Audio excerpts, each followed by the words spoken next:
It's time for high school football. I'm Jeff Porsche, welcoming you to the pit in Santa Maria for tonight's REV game of the week between the Scotlandville Hornets and the Santa Maria Gators. Before we talk about tonight's game, let's send it to Joe Lee Hartman, who is standing by with Michelle Williams and Ryan Houston with Mary Bird Perkins to tell us more about their organization. Thanks, Jeff. So I am standing here with Michelle and Ryan. So, Michelle, thank you so much for coming here tonight. Most people are familiar with the Mary Bird Perkins, but for those watching who may not know exactly what you guys do, share with us a little bit more about the incredible services you provide the residents of South Louisiana. Yes, so we have 23 sites across the state of Louisiana. Specifically, we are proud of our site here in Gonzales, Louisiana, where we recently had an expansion project. And over the past few months, we have had a huge project that has now expanded the services here in the Gonzales region.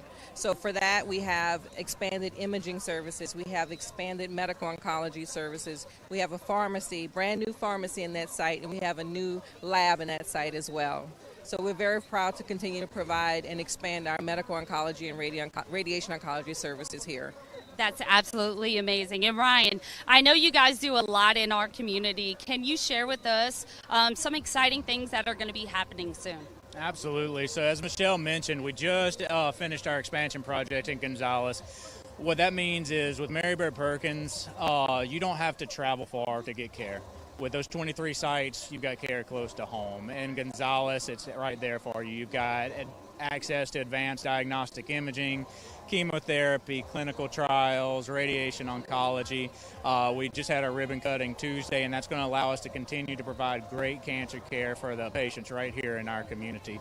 We've also got some wonderful screening events coming up. On October 4th, we have our Live Well Ascension event coming up at Jambalaya Park.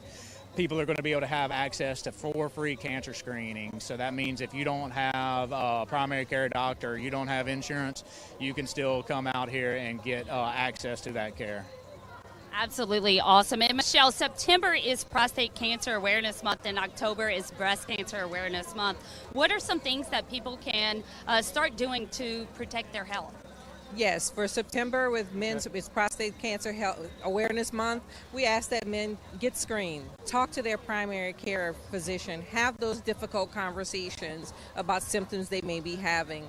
And for family members, we need to encourage them. We need to get away from the stigma that it's something silent, a silent killer.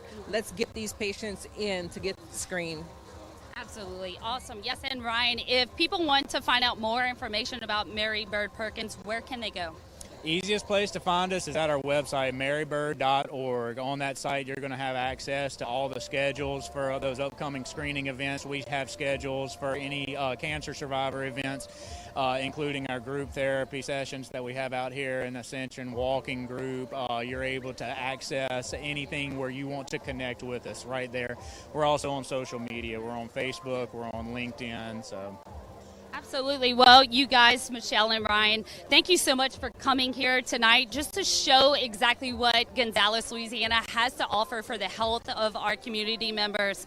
And I'm here with the Santa Maria High cheerleaders, and I don't know if y'all can tell, they're very excited about homecoming here at the pit. So from down here on the field, can't wait for you to see this REV Game of the Week.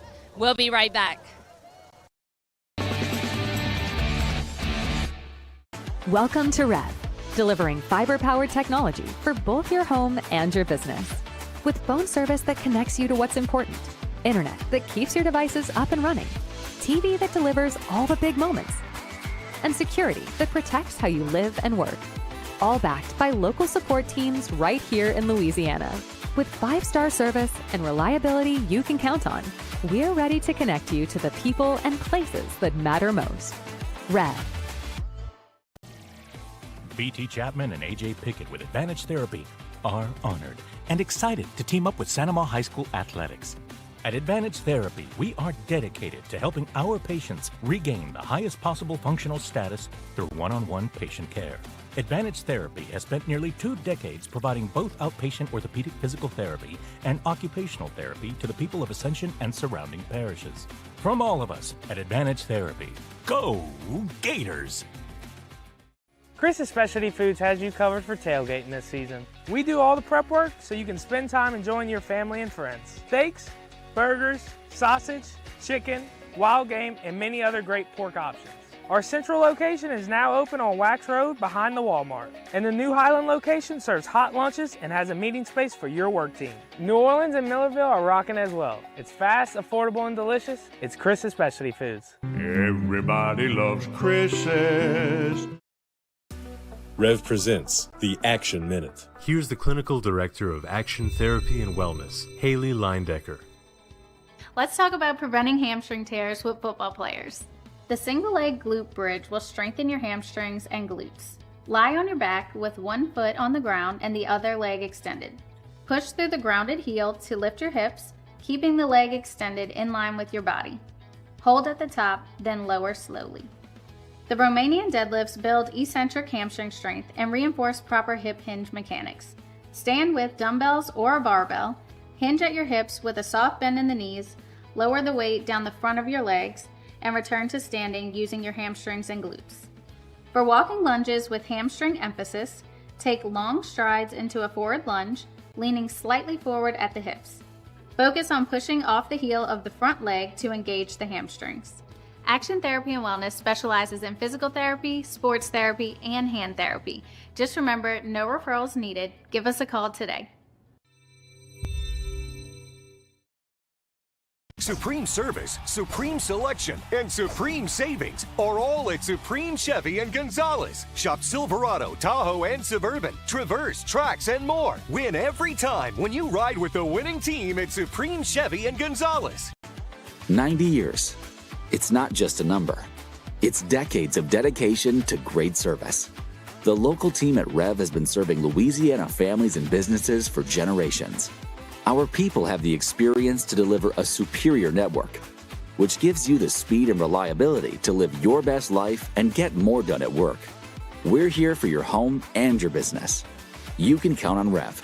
90 years of building connections.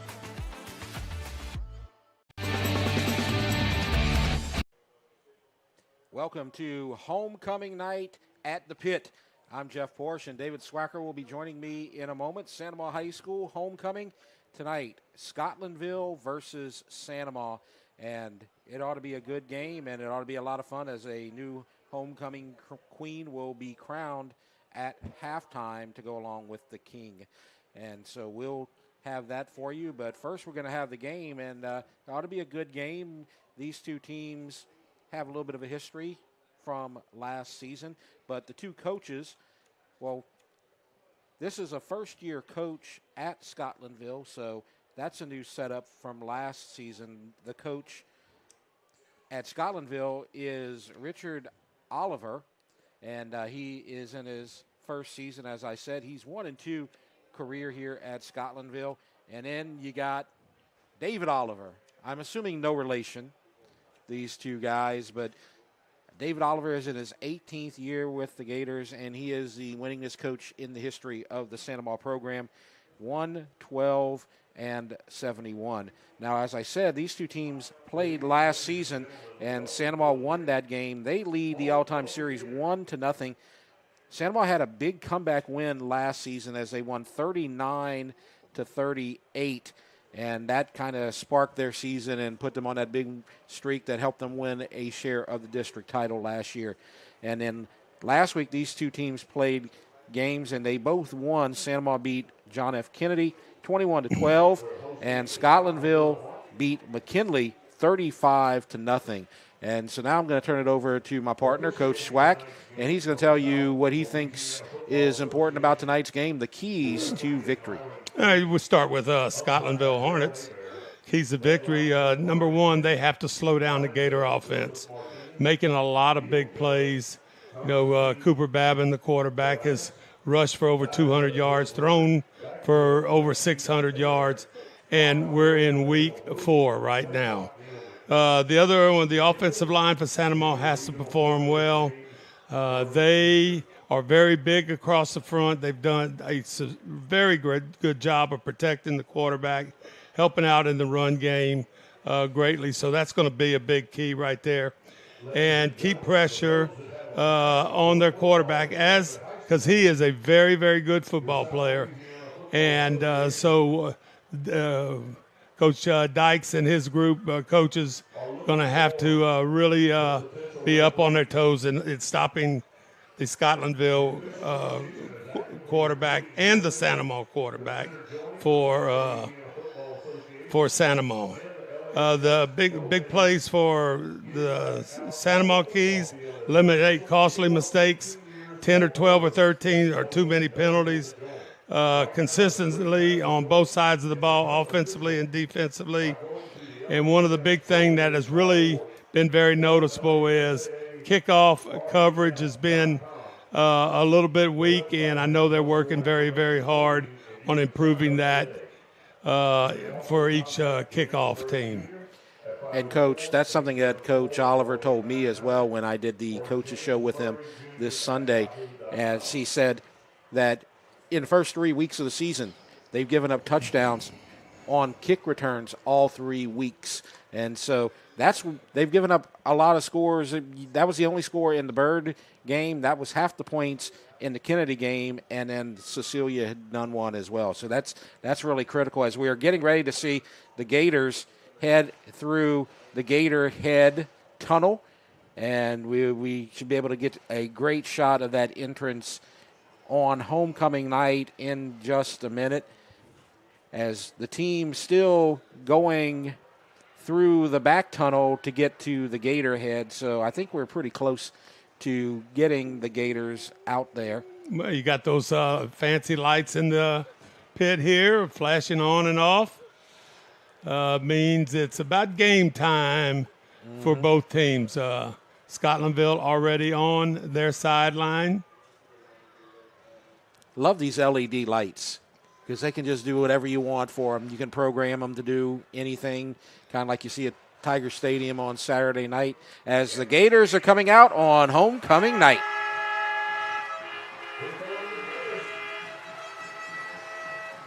Always have that little smoke situation. Done a good job over the years coming through the tunnel, dressing in the Santa Maria Middle Gym. And you see Jake Voisin coming through with the team as a great shot of the Gators and a good look at the spirit that you have here at Santa Maria High School. This is my first game out here this season at the pit, and I always look forward to that as I'm here for homecoming night. I get to do a lot of the homecoming games, so I'm going to enjoy that tonight. And it should be a good homecoming game because a lot of times you get an opponent that may not be too competitive. Scotlandville is a competitive team. They're a 5A school, so it should be an interesting game here tonight, Coach. Well, just exactly what you said. Santa Maria's homecoming record, a lot of times it's a little easier. But, I know from my times as a head coach, the school board got involved in, how we're going to organize homecomings. We don't want everybody to have the same homecoming on the same game. And so basically it was out of your hands as a coach. And so, but Coach Oliver has continued the tradition, 40-7 homecoming games. Very good job. They've won 10 in a row. And 14 of the last 15 homecoming games. And you can see the King has already been crowned. That's part of what they do on their Thursday night homecoming pep rally. That's the tradition at Santa Maria. And the King is Rashad Williams. And the Queen we will crown at halftime. We don't know who it is yet. When we find out, we'll find out the same time that y'all will. So get ready for that later tonight as we're getting ready for the coin toss. And the captains on the Santa Maria side, number 16, that would be Cole McElroy. Number 55, Legend Elaine. 56 and 4. 56 is Colton Nieto. And number 4 is Riley Rizzuto. And then on the Scotlandville side, you have number 62. And don't have that name for you. Number 32. Also don't have that one. Number 26, Gabe Williams. And number 3, Jannard Green. I've been telling you, talking with Coach Oliver, this is a very good football team. Yes. Scotlandville, they play in the same 5A league as your Zachary and your Central, state champion, Central. So it's going to be interesting to see just exactly how they progress, because they are a throwing team and they are an attacking team on defense. And it's going to be so crucial for that front five, and if a tight end's involved, Ladner, to be able to come in there and help out protect for the quarterback to throw. And then, the thing that's going to be critical for Babin to be able to realize that they are coming. We got to throw, maybe if you want to call it a hot route or smaller route, a shorter route. And here's the sides shaking hands, and we'll be ready for this kickoff here in just a second. As you see, the Gators will get the ball, and this is an interesting matchup as you got the black and gold versus the black and gold. And so in case you want to know who is wearing the dark colors, the home team always wears the dark colors. So that means that Sandoval will be wearing the black jerseys, and Scotlandville will be wearing the white jerseys, as we're going to go to the public address announcer for the prayer and the national anthem. You have the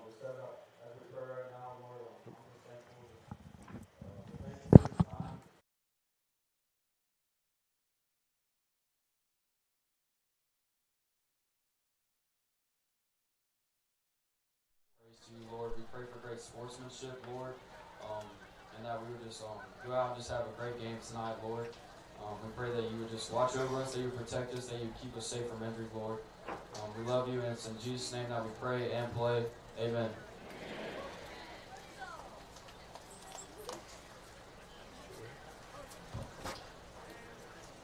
Please remain standing for the presentation of colors. Today's colors are being presented by the Sandoval High School Naval Junior Reserve Officer Training Corps. You color guard members are our national flag, Cadet Grant Wells. State flag, Cadet Olivia Cletigo. Cadet Jordan Medine is the right rifleman, and your left rifleman, Cadet Alexander Evans.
So the prayer and the national anthem, and presented by the color guard, Cadet Grant Wells, Cadet Olivia Coletico, right rifleman Jordan Medine, and left rifleman Alexander Evans. And so we are ready for the opening kickoff, as the Gators are going to take offense to start this game, and they are going to operate from right to left.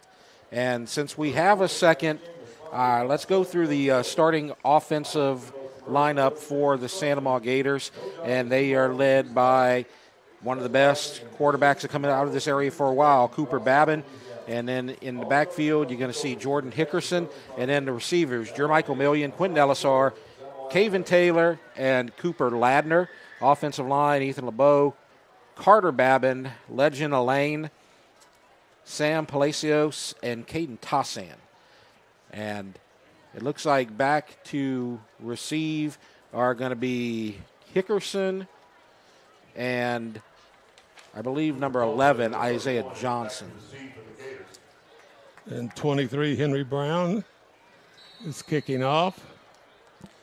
So, correction, make the second returner number 11, Cooper Tomplay. And we are underway, and it's going to be a short kick, and it's taken by an up back at the 30.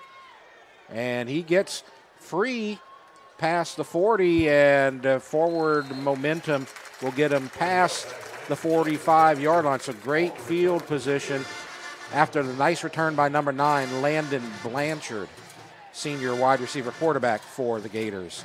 And now, if you haven't seen him yet this season, you're in for a treat as Cooper Babin is going to lead this Santa Maria offense.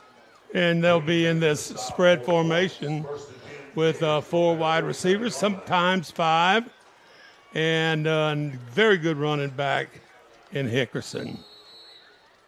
And we are ready to start. 1st and 10 from the 47. First play from scrimmage. Hickerson cuts right. He's got room, and he's got a first down. So Hickerson, the leading rusher, came in with 279 yards rushing on the season. He's up to 290 now after that carry. First down for the Gators. And, you know, a lot of times it's a read in there for the quarterback, but you're asking basically 5 offensive linemen to block 3 down linemen. And you have defensive ends or outside backers that are playing out a little wider, so those A gaps are pretty good, pretty open. Babin flushed, throws, sideline catch made for another first down, and that catch made, I believe, by number 4, Riley Rizzuto. Rizzuto, nice catch on the outside there by Rizzuto. Look at scrambling away. And this is the key right here. If you're going to play quarterback, or if you want your son to play quarterback, don't just run to get yardage. Run to see what's going downfield. I saw Rizzuto open, threw it. Nice catch by Rizzuto. Picked up about 12 or 13 on the play. 2 in the backfield, and it's a quarterback keeper, and he is inside the 10, has one man to beat, and is tackled at the last moment by number 12, Tyron Green. Watch this right there. It's a read, and everybody's blocking everybody inside. You want to go out here and pitch the ball off of somebody, but there's nobody there except that free safety comes over to make the tackle. Right, that's Green that made the tackle, the touchdown saving tackle. And Cooper looked over at his dad and said, let's run that play again. I think we're going to hand that rock off right there to that running back. And Hickerson dances around and is in for the Santa Maria touchdown. So the first touchdown on the night for the Gators on homecoming night goes to Jordan Hickerson. You know, this is going to be, to me, a big key to the game because I'm not going to say it's a high-scoring game. You know, that's just a guess. I haven't seen Scotlandville play one down of football, okay? But I'm going to tell you, last week it was important, these extra points. And Santa Maria's good at the extra point situation. You got that's snap right there by the referees. And it is good. There's right, no flag for contact. Ladner's your deep guy snapping the ball. LeBlanc with the extra point. It's 7-0 Santa Maria. As you see the homecoming court happy. Let's take a break. You are watching the Rev Game of the Week.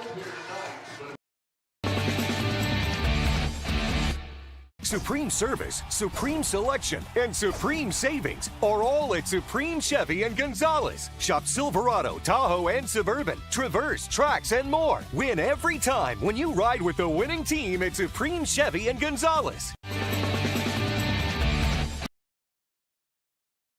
Oh, man, I did not get that right. Welcome back to the Rev Game of the Week, 7-0. Santa Ma with the lead after the touchdown by Hickerson.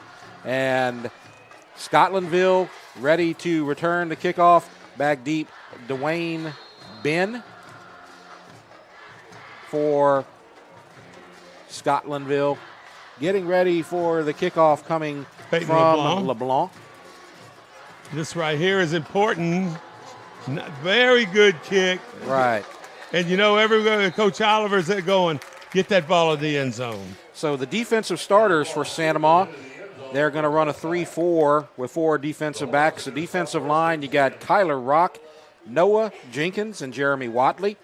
Linebackers, Cole McElroy, Kent Pearson, Miles Abair, and Andon Miet.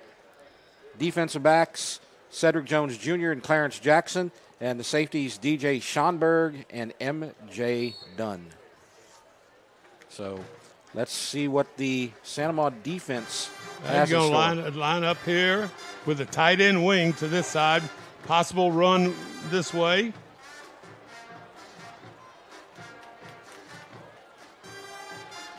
So quick handoff up the middle and a few yards. He's going to pick up actually 6 on the carry. So that's going to bring up 2nd down and 4.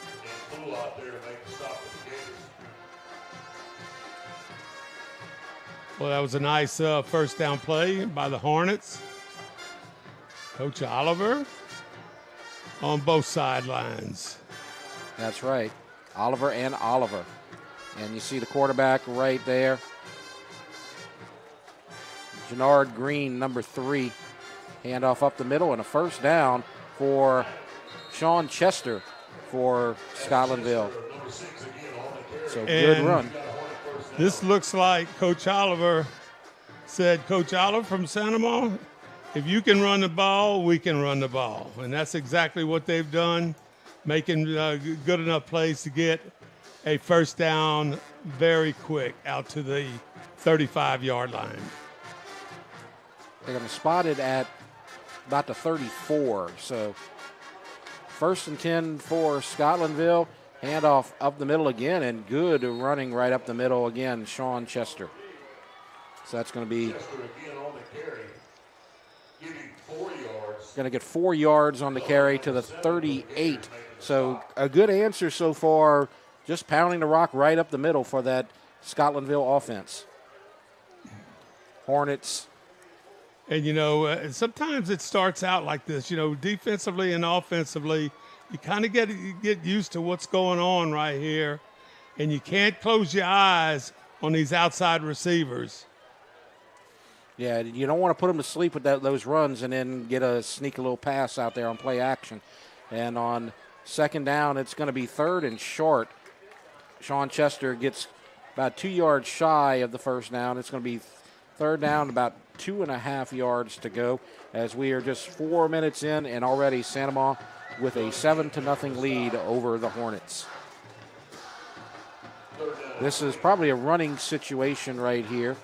Well, it could be a running situation, but it could be just what Cooper Babin pulled out, a little fake and go to the outside.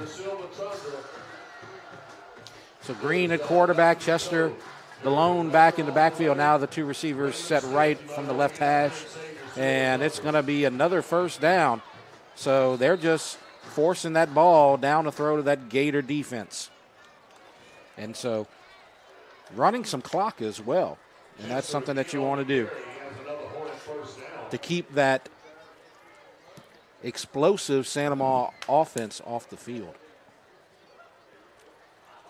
Limit the time on the field. That's got to be the strategy for the other Coach Oliver on the far sideline. Don't get confused there, Jeff. Well, if I say Coach Oliver, I'm going to be right. Can't beat it. Yeah, we got it. Shotgun, and now there's that deep pass. And the man coverage, and it's dropped by number 1, Dwayne Ben. And good coverage back there. Good man coverage by the DB. As you see right there. Maybe got his hands on the defender, but no flag, and So we're going to call that clean. Clarence Jackson on the coverage. And actually, step for step with him, the ball was underthrown, and, Jackson did a good job of turning and picking up the ball, and no contact there for an interference. Good job on the coverage. Early score in our other game of the week. Prairieville leads Dutchtown by a score of 7-0 in the first quarter. Second down, and there's a handoff and close to another first down. I'll tell you what, that offensive line, you talked about how big they were. They're doing a great job getting Sean Chester some yardage up the middle. And now they're going to do a little hurry up on 3rd and 3. And Chester, first down and then some. He is just a bowling ball down there. And Santa Maria having trouble getting him, finally taken down by number 22, Cedric Jones Jr. Well, Santa Maria's playing that 3-4 defense. And, it's got to start with the down lineman can't get moved backwards into the linebacker's flow. So this is a great start for the Hornets as we head to the hydration break, and we're going to have it right here. So at the 6-minute mark, it's 7-0 Santa Maria. We're going to keep it here, and we're going to take a look at the homecoming court during this hydration break. Got some great shots to share with you right here. Jessica Graham, Gracie Guillot, Addie Omer, Emma Young, and Jade Vanette. Then you have Josie Leon, Addison Blanchard, Brooklyn LeBlanc, and Ella Young. And then Sophia Hernandez, Allie Cunningham, Olivia Worsham, and Riley Gonzalez. And one of those girls will be crowned homecoming queen at halftime. So we're going to see them again several times tonight. You've already seen them in the stands. Great shot after the Santa Maria touchdown.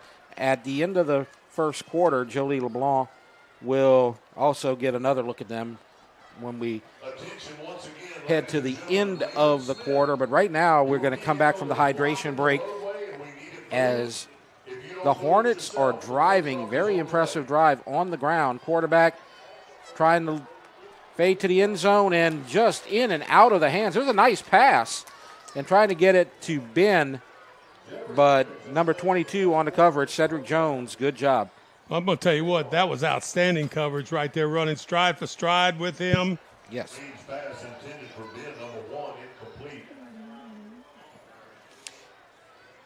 So it's going to be after the incompletion, 2nd down and 10.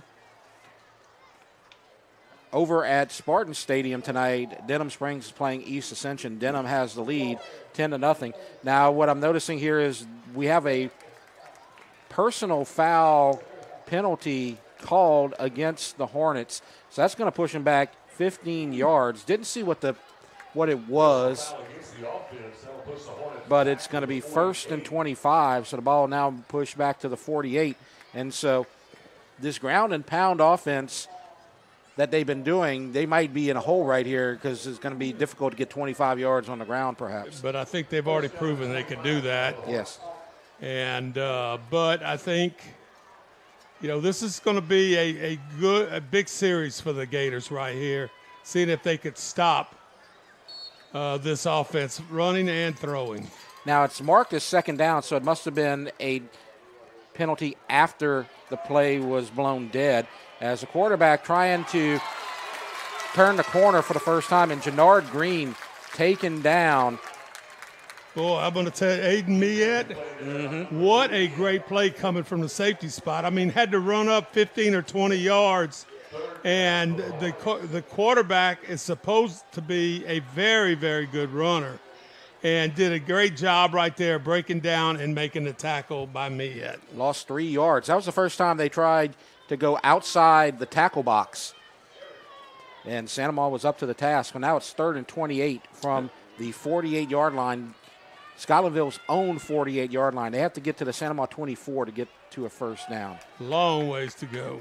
Now, Chester has proven he can get some yards. I don't know if he can get 28 of them. but they're going to talk about it as we have a timeout called on the field. First timeout called by Scotlandville. And so we're going to stay here for this break and talk about what's going on in 5-5A. And Santa Maria is the only undefeated team in District 5-5A. They're also the only team in 5-5A that's not playing a 5-5A district game tonight as they get the first bye. And you know why, Jeff? Why is that? Because there are 7 teams in the district. Of course. And somebody's got to have a bye, and Santa Maria gets the first bye.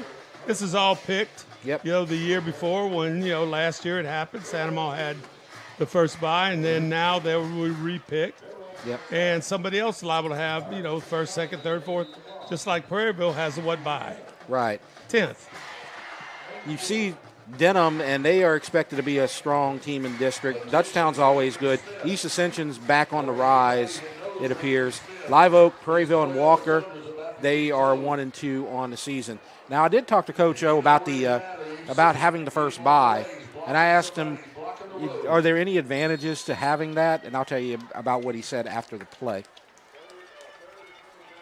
So it's 3rd and a lot, 3rd and 28. And they're just going to run Chester up the middle, and he's going to get some of it, about 7.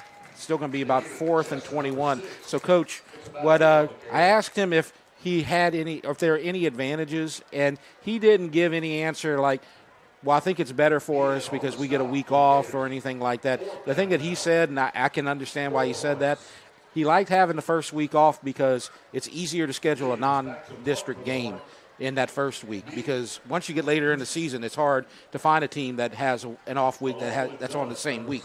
And wait till you pick week number 10 to be off. Yeah, that's a tough one. You got so many good teams that want to. Well, let's wait on this punt. It's a good punt, and it's taken at the 21-yard line, and then he's down right there. So that was done on the punt return. But, week 10, you just can't find a game. Right. People would rather have a bye. And, Santa Maria High School, Coach Oliver, he's sitting there looking, we have a lot of money that we have to make to support 150 football players. So, yeah. So, everybody has their certain ins and outs about, what bye to take. And I'm sure, it'll be interesting. You don't have that each and every week. You had that for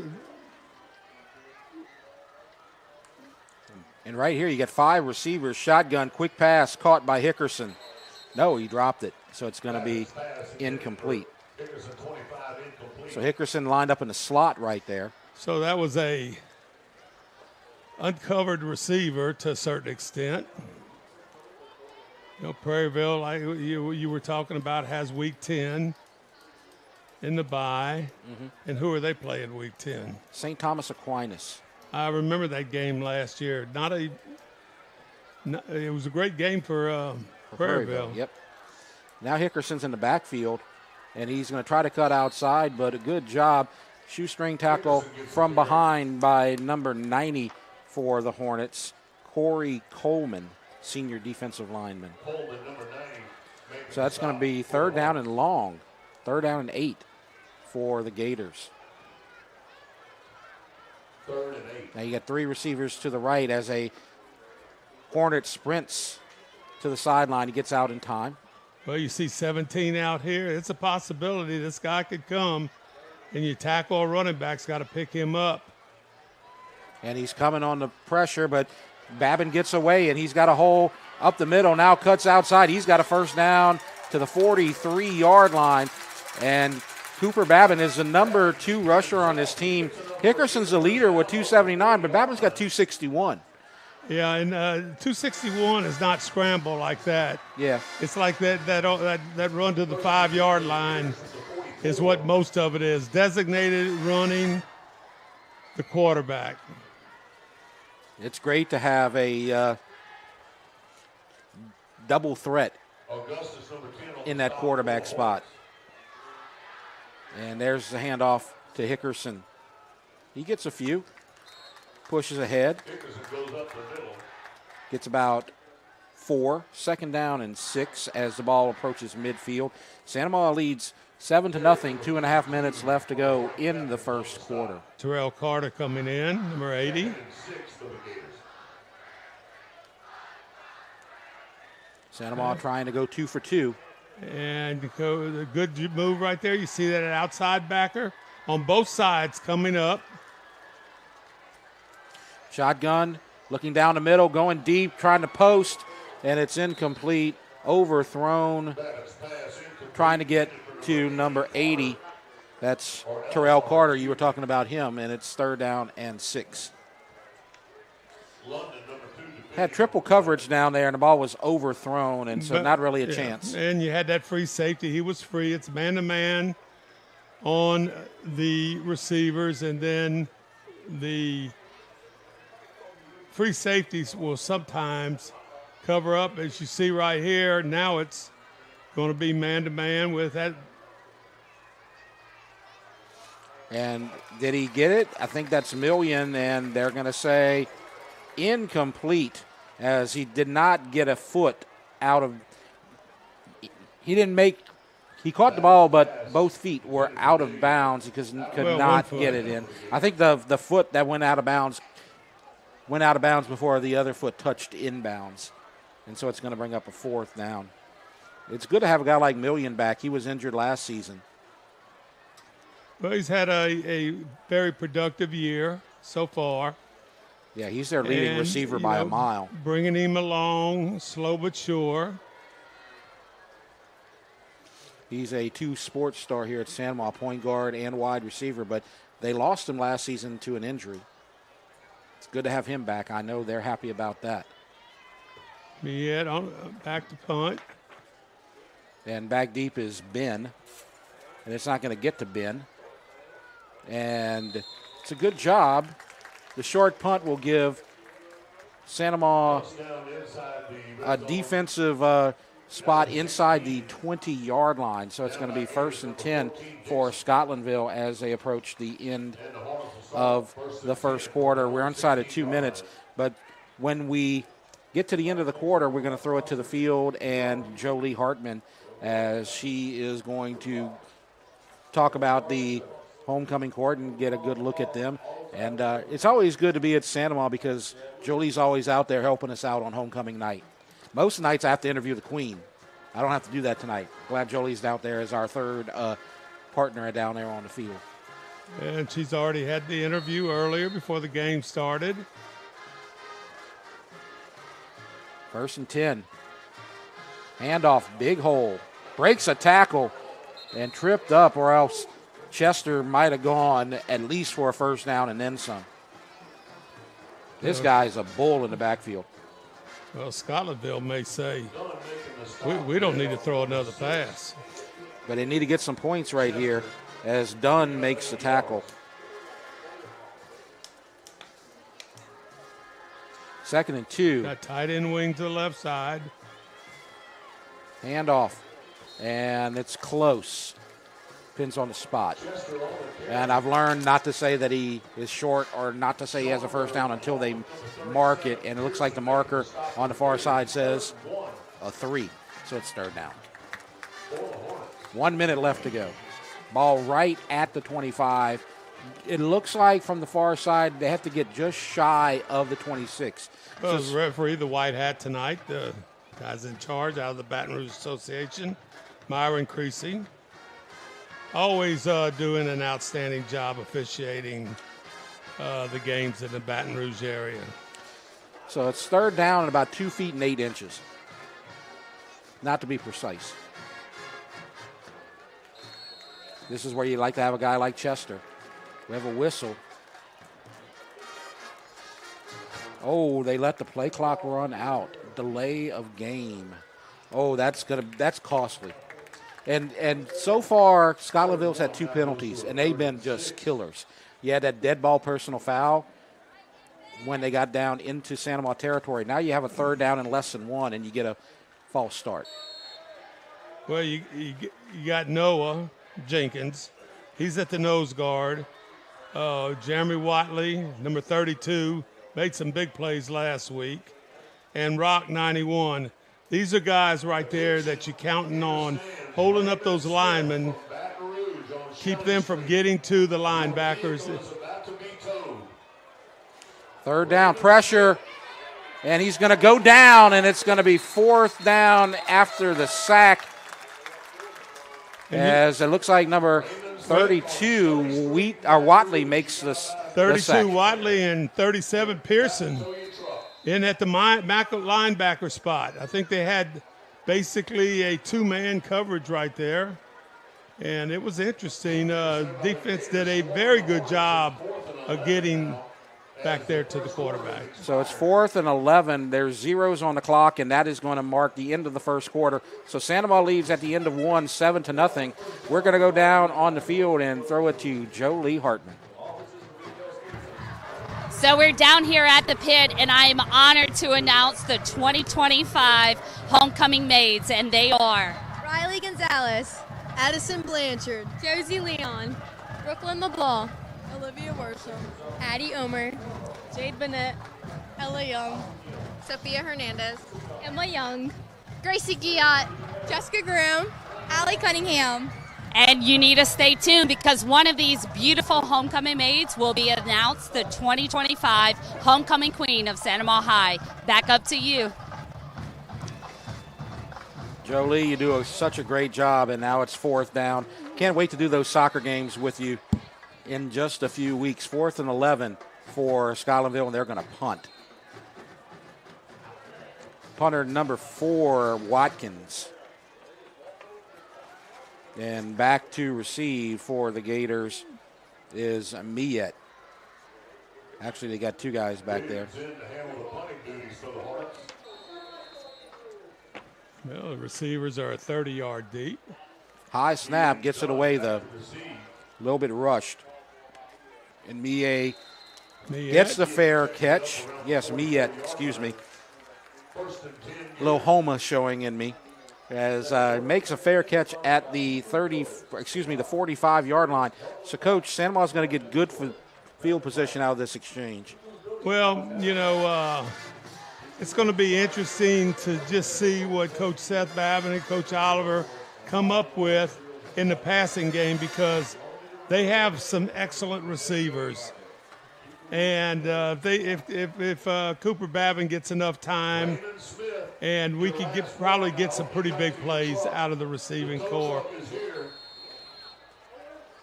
So it's 1st down, and you got pistol formation. And they're going to fake the handoff and pitch it, and breaks a tackle down to the 31-yard line, and a 1st down run by Terrell Carter. So good job right there with the little inside fake and the outside pitch. And a lot of times back in the good old days, we call that a little dive option. The back dives, and the quarterback has an option whether to keep it or pitch it. Made the right choice. Now you got the split backfield from the shotgun. 4 receivers. And this time it's a quick pass, complete, and gets good yardage. Still on his feet is Riley Rizzuto. It's going to be 2nd down for the Gators. A couple of score updates at the end of the first quarter. Prairieville still leads Dutchtown by a score of 7-0. And then EA has scored on Denham Springs, so they're tied at 7 in the second quarter. It's going to be a 4-yard pass, catch, and run down to the 27. And who has a bye this week? That we're looking at them. Thank you. 2nd down, Hickerson cuts inside, and he's going to score. And he gets his 2nd touchdown of the night. Touchdown, Gators. Did I tell you he was a heck of a running back? Yes, you told me that before the game. And I believed you, but you're definitely right. But I'm just telling you, the key to it is the big boys. They get a little movement on the line, and Hickerson gets behind him. You can't see him back there. And, boy, he makes these – we had a good view of the end zone, running into the end zone, how he kind of shakes it, basically went untouched. And the guard, Palacios, had a good seal to help set him free. Extra point from LeBlanc is good, and it's 14-0, 10:36 left to go in the first half. We'll take a break. You're watching the Rev Game of the Week. Welcome to REV, delivering fiber-powered technology for both your home and your business. With phone service that connects you to what's important, internet that keeps your devices up and running, TV that delivers all the big moments, and security that protects how you live and work. All backed by local support teams right here in Louisiana. With 5-star service and reliability you can count on, we're ready to connect you to the people and places that matter most. REV.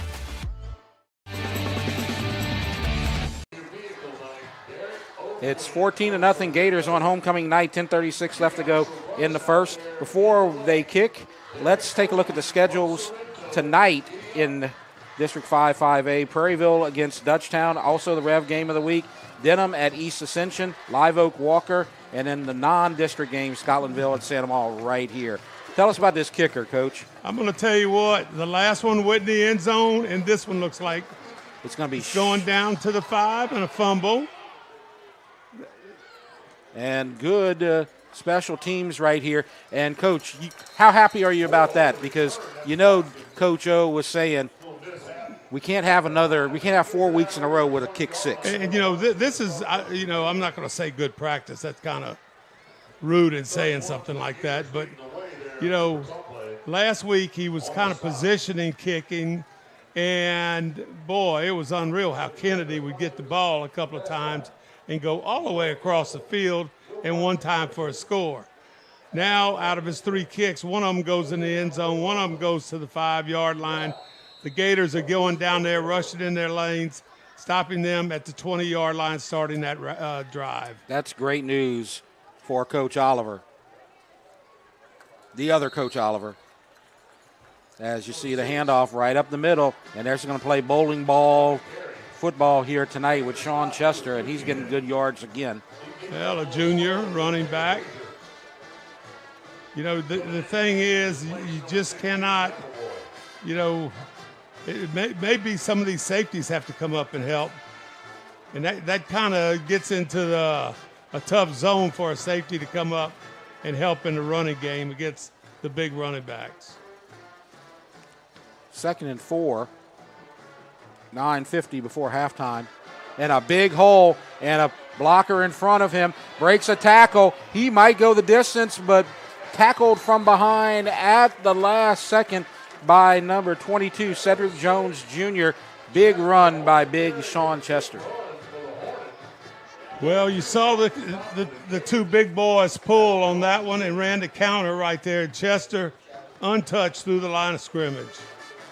And he did a good job stiff-arming Cedric Jones, but Jones did an even better job getting away from the stiff arm and then catching him and tackling him from behind. So now it's first down, and the Hornets are in business. Their deepest offensive possession of the night to the 23-yard line, trailing 14-0. There's a little shovel pass. Trying to get to the corner. They get about 5. That's Jeremy Wellington, senior wide receiver, on the catch. Looks like strung out and then done, and another player kind of catch him from behind. I think that was Jackson.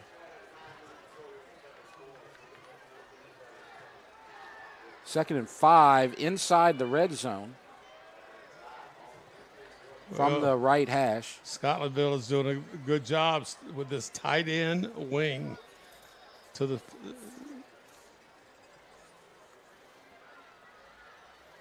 And you got another handoff up the middle, Chester. It's going to be 3rd down and short. I expect us to see another dose of big Chester right here. They're going to say that his knee was down at the 16-yard line. They got to get to the 13.5 for a first down. Now, earlier in this situation, you had a delay of game. There's 12 on the clock, so they should be able to get this play off right here. Well, maybe not if they have motion. They've had that a few times tonight. They do get it off. Quarterback is going to keep it. And strung out and short. Jannard Green can't get there. And so who's there on the tackle, Coach? Well, the big thing is it's 4th down, and they need 2 yards. But you did a good job with the outside backer, defensive end. Sometimes they might did a good job stringing it out. And the quarterback, who's an outstanding athlete, could not avoid the tackles from the secondary. They did a great job getting on the quarterback. And that's the nickelback, Kluot. And you need to make sure you check your oil right here. He might have a hard count. And you got a fullback in there now. And it's close. Going to depend on the spot. Sandoval says no. And I'm looking at the head linesman. He's got a foot 1 yard short of the first down. And it's Sandoval possession, 4th down stop. Myron Creasy says it's a first down for the Gators. And so Jannard Green will not get there.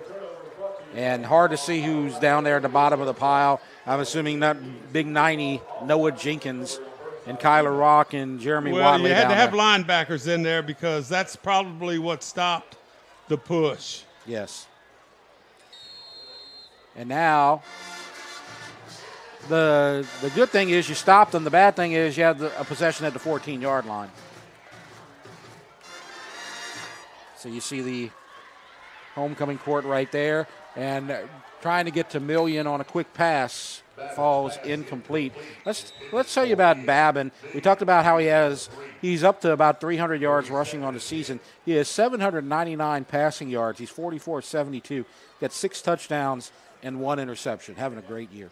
Well, and when you talk about that pass completion deal, a lot of times in high school, you say 50%, you might be happy or whatever.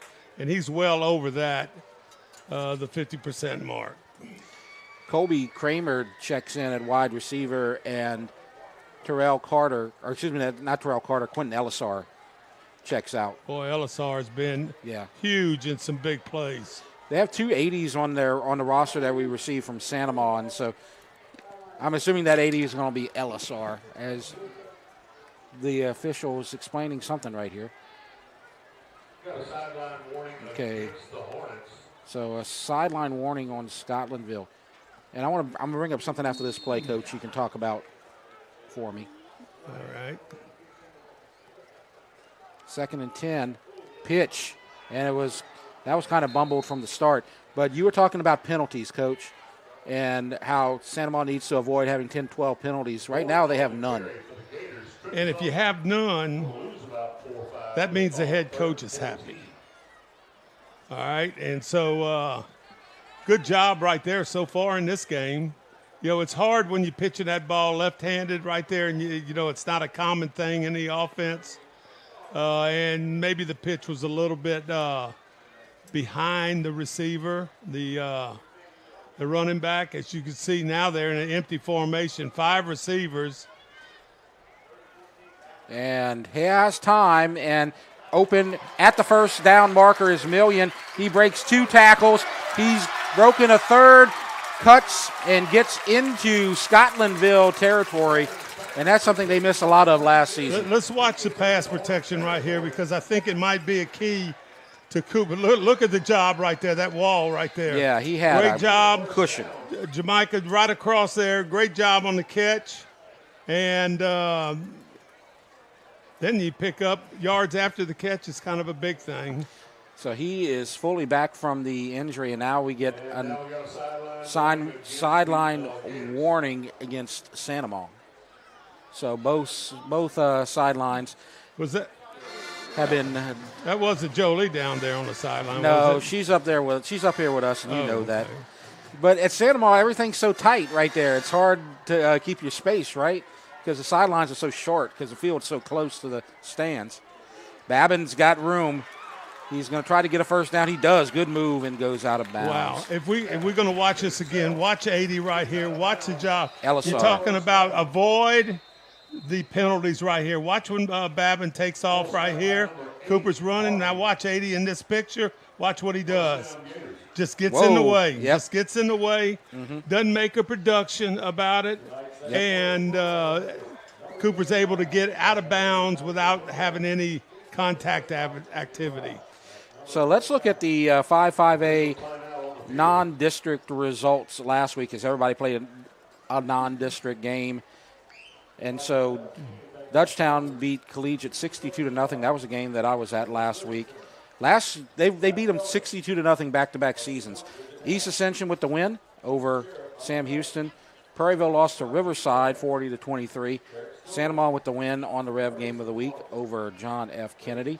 Denham Springs beat Woodlawn 33-0. Live Oak beat Ponchatoula. And Central with an 11-point win over Walker. That's the one that scares me a little bit. I'm just not real certain how good well, I feel like Central's probably a pretty good team, but are they as good as the team that they had last year that won the state championship? I'm not real certain about that, and that leads me to Walker. Between those two right there, that's a big game. Well, Central had I believe Denham the week before, and Denham gave them a good game too.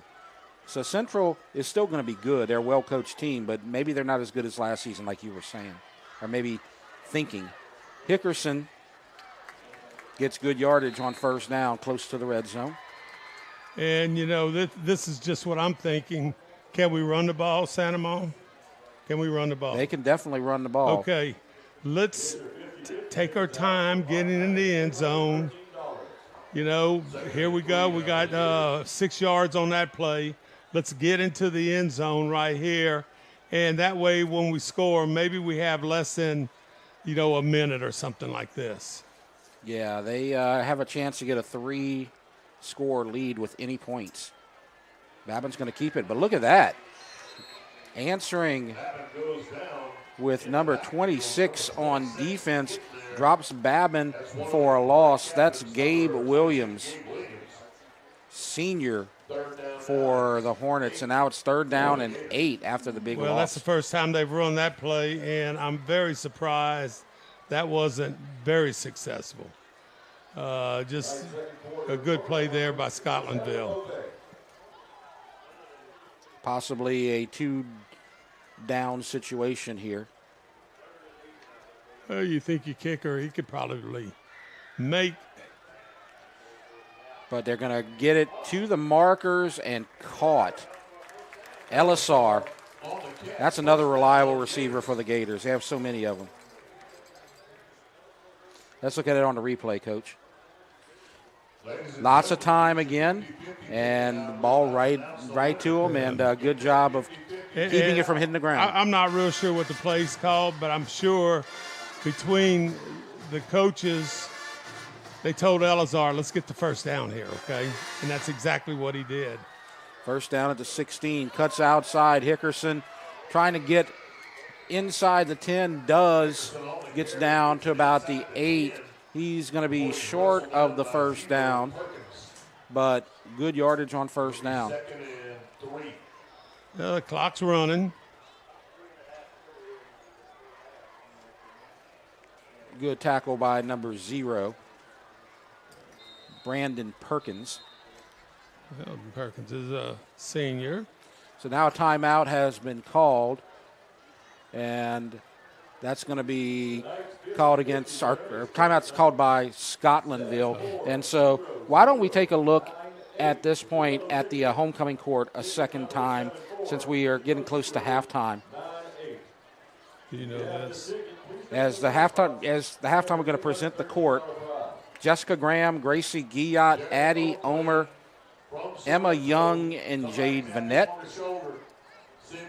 Josie Leon, Addison Blanchard, Brooklyn LeBlanc, and Ella Young.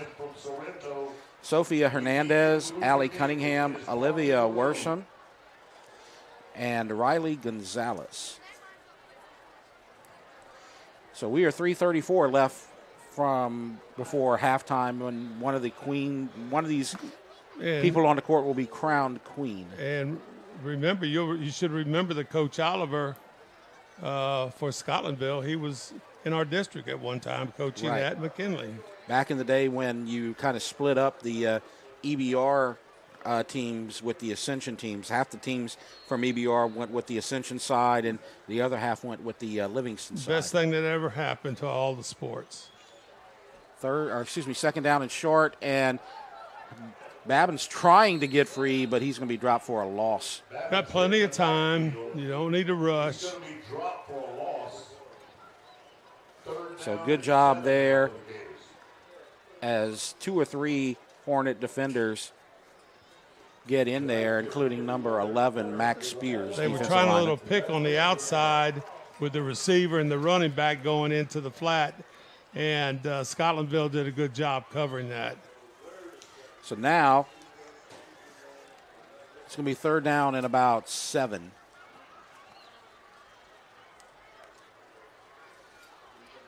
Babin taking a snap, has to get away and cannot, and he is sacked by big number 90 for Scotlandville, Corey Coleman, and now it's fourth down.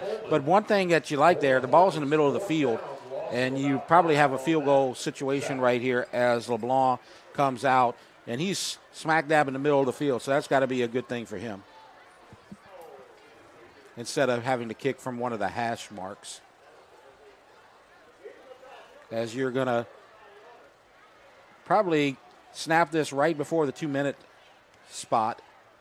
So it should be inside of 2 minutes once this happens, or close. It's up, and it is getting there, and it's wide left. So it just got there. It did have enough leg, barely, but LeBlanc misses the field goal. So this remains a 2-possession game, and with 2:04 left to go before halftime, Scotlandville has a chance to get within a score. And this is a big possession because Scotlandville is going to receive the second half kickoff. So they could be in a situation where they could get the back-to-back possessions, which is something that teams always enjoy. Yep, and it ought to be kind of interesting to see just exactly what Scotlandville does, not in the run game, but in the passing game. Got an update from Dutchtown, Coach. Prairieville and Dutchtown are now tied at 7 in the second quarter. So that one sounds like a good game as well. Yes. And you got the play fake, trying to go deep, and the receiver is open, but it's overthrown. And that's a bullet dodged by the Santa Maria Gators as they had number 7, Jeremy Wellington, wide open. You see the play fake, pass just overthrown. But you had a couple of steps on the DB, Schonberg. Second down and 10. Clock stopped at 1:58.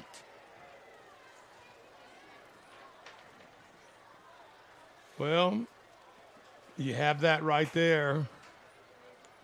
He was open. Yes, he was. Do you try that again, or do you say maybe he'll be backing up, we could slide outside? Well, looks like he's going to try to keep it, and look at that nifty move. And then he slides shy of the first down.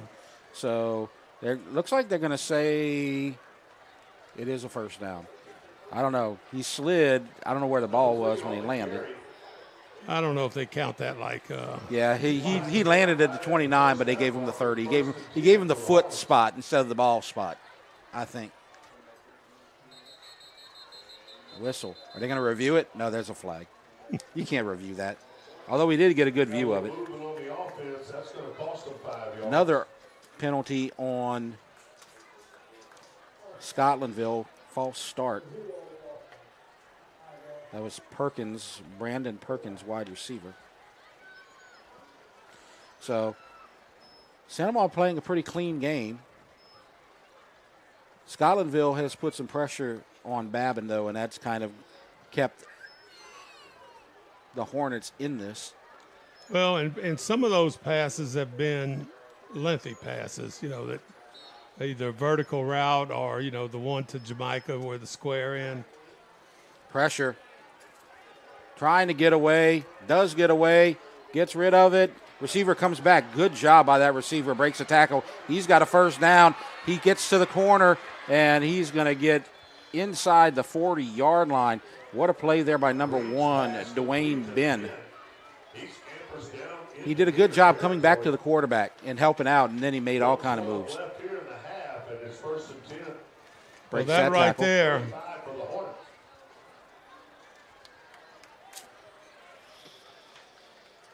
There's 1:12 left in the first half. Ball's at the 35. Like I said earlier, Scotlandville has a chance to get back-to-back possessions if they can hold on to this ball and score some points. And it looks like they're going to call a timeout. And it looks like Coach Oliver is really upset. He's mad at, I think, one of the receivers or maybe the quarterback there. But you can tell he is a little bit frustrated. As you can, I think they need a new set of headphones right there. I need a new way to communicate. But we're going to keep it here, and we can talk about the upcoming schedule for the REV game of the week, as you got a couple of good games next week. Dutchtown is going to come to Santa. That is going to be a really good game and could determine potential district championships. And then you got homecoming at EA. I believe I'm going to be there next week. Live Oak versus East Ascension. 2 weeks you got East Ascension at Prairieville and the Ascension Parish swim meet. And so that's all on YouTube on Rev Sports. And Rev Sports 1 and Rev Sports 2. So, I don't know. Coach Oliver was so mad on the far sideline. I don't think I would make that mistake again. There's a handoff, and they don't make a mistake right there. They bring it right back to Sean Chester, and he gets a first down. And now you're getting in close to that minute mark. Eating that clock. And there's Chester again, ground and pound into the red zone. No timeouts left. So it's going to be 2nd and 5. They are going to have to hurry, 46-45. I'm going to say they're going to be throwing the ball here. They might have to. And you have a flag. Flag comes in. Now I know they're going to be throwing it. Yep. False start. So all the penalties are going Santa Ma's way here tonight. Well, you know, that is interesting that, you know, I know we still have a little bit more than a half. Haven't jumped off sides. That's a plus. What are some other pluses with no penalties? Well, you don't have any sort of false starts that put you in a hole on offense. And there's a big hole for Sean Chester. They don't need to run. They're going to stop the clock and as they move the chains for a first down with 22 seconds. Well, but they don't have any timeouts, and so they probably have to clock it right here. Yeah, I don't know. Yeah, they clock it from the. No, they're going to keep it, and they may run out of time. 14, 13. They're going to have to struggle to get another playoff. They may not get another playoff. I don't think they know how urgent the situation is. 5, 4. They're not going to get a playoff. They are not going to get a playoff, and it's too late. And look at how frustrated Jannard Green is at quarterback. And that's just a really bad decision. And well, you know, the first thing is, you know, you got to get a playoff, and your receiver's running out there to almost where you could change the down box. Yeah. You know, so those are things that you know, when you want to clock kill, and I'm just assuming that's what they wanted, everybody ought to just line up right there, tackles. You know, you can line up anywhere you want, but right there next to the tackles. And as long as we have that many people on the line of scrimmage. We got to go to a break for halftime. It's 14-0. We'll take a short break, and then we will have the presentation of the homecoming court. You're watching the REV Game of the Week. Welcome to REV, delivering fiber-powered technology for both your home and your business. With phone service that connects you to what's important, internet that keeps your devices up and running, TV that delivers all the big moments, and security that protects how you live and work. All backed by local support teams right here in Louisiana. With 5-star service and reliability you can count on, we're ready to connect you to the people and places that matter most. REV. BT Chapman and AJ Pickett with Advantage Therapy are honored and excited to team up with Santa Monica High School Athletics. At Advantage Therapy, we are dedicated to helping our patients regain the highest possible functional status through one-on-one patient care.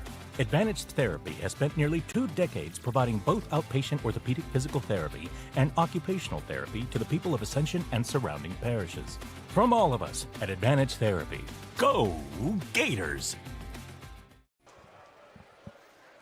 Welcome back to the Rev Game of the Week. I'm Jeff Porsche. It's halftime at the pit. Santa Monica leads Scotlandville by a score of 14-0. You can see the first member of the homecoming court is at midfield waiting for the presentation, and I think we are ready for that right now. So let's turn to the public address announcer. Welcome to the field, your 2025 homecoming court. Our first homecoming maid this evening is Addison Blanchard. Addison is being escorted by her parents, Tammy Blanchard, and her father, Yuma Blanchard, otherwise known as the Cajun sensation Blade Boudreaux. Addison is a 4-year academic honors student and is currently involved in Rho Kappa, yearbook, and cheer. Outside of school, Addison enjoys hanging out with her friends and shopping.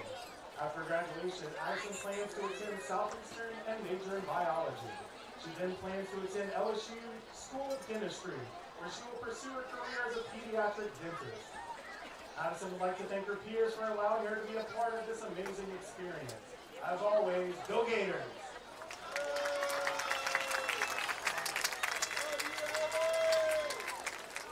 Our next homecoming maid is Allie Cunningham. Allie is being escorted by her parents, Treg and Stephanie Cunningham. Allie is a 4-year academic honor student and is currently a member of GNN, Thespian Society, and Gator to Gator. She's a 4-year member of the school theater program and a 3-year participant in the school musical. Outside of school, Allie enjoys music, dancing, shopping, and hanging out with friends and family. After graduation, Allie plans to attend Southeastern, majoring in kinesiology before entering into an occupational therapy program. Allie would like to sincerely thank her parents for their support and for making this incredible experience possible for her. Go Gators!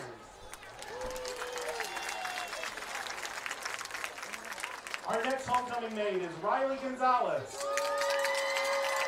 She's being escorted tonight by her parents, Casey and Kelly Gonzalez. Riley is a 4-year Distinguished Honor Student and a 4-year Gator Cheer member. Riley is also an active member of Rho Kappa, Gator to Gator, Gator Rally, Pit Crew, and Yearbook. After high school, she plans on attending UL Lafayette and majoring in education. Outside of school, she likes to spend time with her family and friends and spend her dad's money. Riley would like to thank the student body for allowing her to have this amazing opportunity and her friends for always supporting her. She would also like to shout out her big brother Mitchell for always being her biggest fan. Go Gators!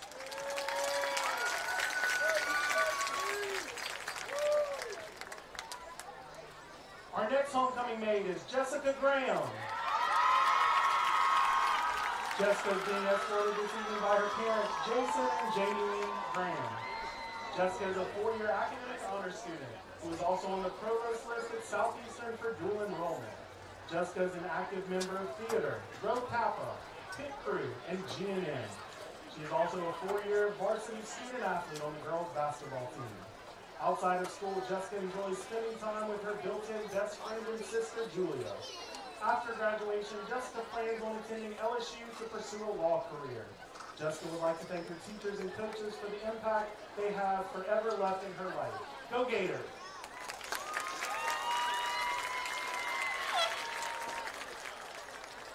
Our next homecoming maid is Gracie Giat. Gracie is being escorted this evening by her parents, Dale Giat and Amanda Melanson. Gracie is a 4-year academic honor, AP, and DE student, and is currently a member of Allied Health, HOSA, and Rho Kappa. She is also a part of the cheerleading program and pit crew. Outside of school, Gracie enjoys spending money and eating at Taco Bell. After graduation, Gracie plans to attend LSU, to major in chemistry, to eventually attend medical school to pursue a career in dermatology. Gracie would like to thank the student body for allowing her to be a part of this amazing experience. Go Gators!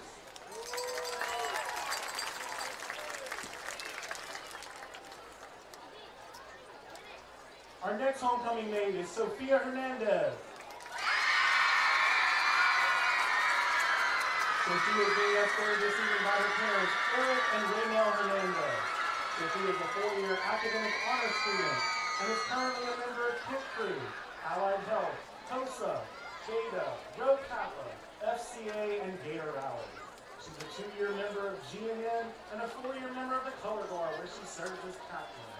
Outside of school, Sophia enjoys spending money, hanging out with friends, and listening to music. After graduation, she plans to pursue her dream of being a cardiologist. Sophia would like to thank everyone who has supported her through this journey and give a special thanks to the faculty for their guidance. Go Gators!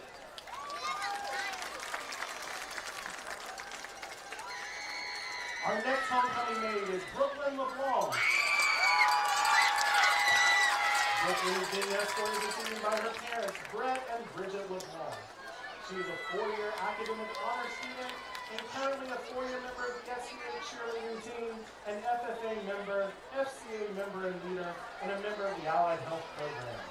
Outside of school, she is an active member of her church youth group, loves shopping, and spending time with family and friends. After graduation, Brooklyn plans to attend LSU to major in nursing, followed by a degree in anesthesiology. Brooklyn would first like to thank God for every blessing that He's given her. She appreciates all the love and support and thanks the student body for this wonderful opportunity. Go Gators! Our next homecoming maid is Josie Leon. Josie is being escorted this evening by her parents, Scott Brignac and Jessica Leon Brignac. Josie is a 4-year honors, AP, DE, and LHSAA academic all-state student and is currently a member of Pit Crew and Rho Kappa. She's a 4-year member of the Lady Gator volleyball team and was a 3-year member of STA cheer. Outside of school, Josie enjoys shopping, eating out, and spending time with friends and family. After graduation, Josie plans to attend LSU pre-med and then medical school to become a dermatologist.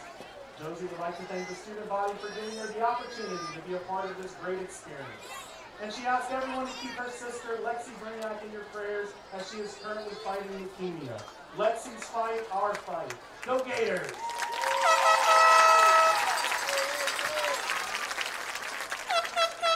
Our next homecoming maid is Addie Omer. She's being escorted tonight by her parents, Billy and Jenna Omer. She's a member of the tennis team, Rho Kappa, as well as Pit Crew, GNN, FCA, and was a 3-year member of Santa Rosa cheer team. After high school, she plans on attending Louisiana Tech to major in business and focus on real estate. Outside of school, Addie enjoys spending time with friends and family, as well as eating Wingstop after school events. She would like to thank her peers for allowing her to have this amazing opportunity, and also her friends and family for always believing in her and helping her through the trials and challenges. She would also like to give a special shout out to her mom, who has always encouraged her to never give up. Go Gators!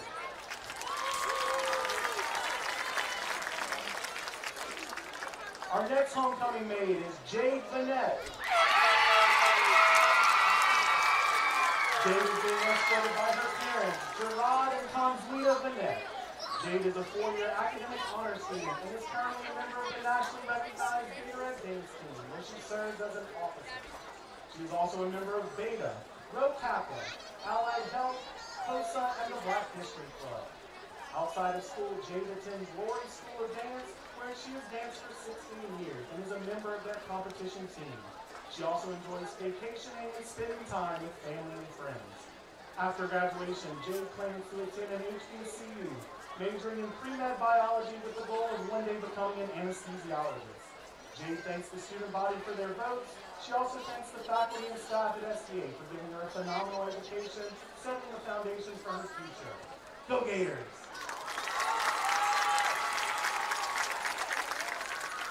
Our next homecoming maid is Olivia Worsham. Olivia is being escorted by her parents, Bubba and Ari Worsham. Olivia is a 4-year academic honor student and is currently involved in cheer and pit crew. She also was a member of the volleyball team for 2 years. In her free time, Olivia enjoys shopping, hanging out with her friends, and going to the beach. After graduation, Olivia plans to attend either Southeastern or LSU to major in atmospheric science and plans to become a meteorologist. Olivia would like to thank her peers for giving her this amazing opportunity and would also like to thank her family, friends, and teammates for their constant love and encouragement. She'd like to give a special shout out to her mom for always being there for her and being her biggest fan. Go Gators!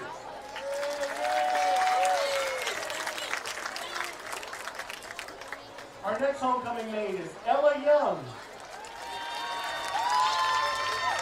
Ella is being escorted this evening by her parents, John and Nixie Young. Ella is a 4-year MP and DE student and is currently a member of Rho Kappa and the Pit Crew. She is a 4-year varsity volleyball player and an academic all-state member. Ella has also powerlifted at SCA for 3 years and won a state title last season. Outside of school, Ella enjoys working out and traveling. After graduation, she plans to attend LSU and later dentistry school. Ella would like to thank the student body for giving her this opportunity to be a part of such a great experience. Go Gators!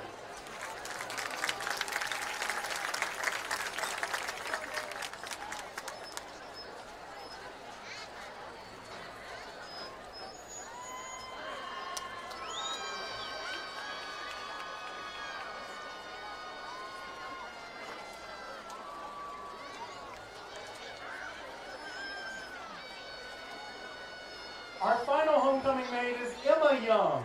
Emma is also being escorted by her parents, John and Nixie Young.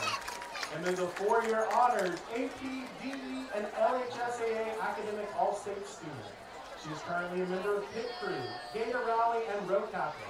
Emma is a 4-year member of the Lady Gator volleyball team.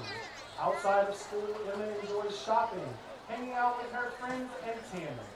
After graduation, Emma plans to attend LSU and major in pre-med. Emma would like to thank the student body for giving her the opportunity to be a part of this amazing experience. Go Gators!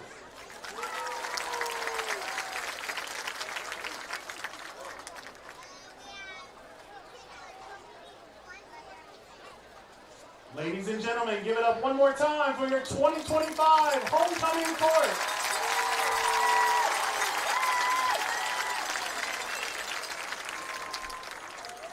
Last night at the pep rally, we crowned your homecoming king, Rashad Williams.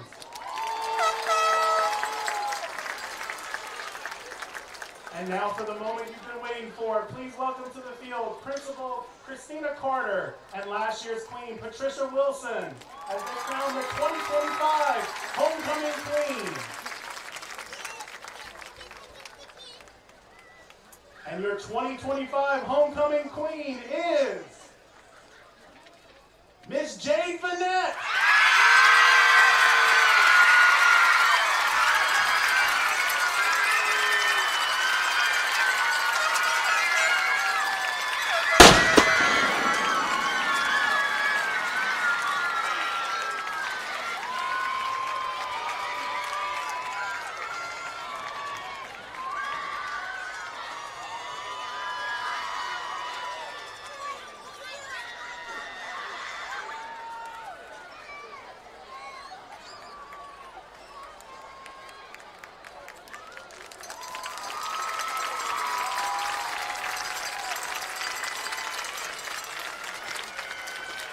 So there you have the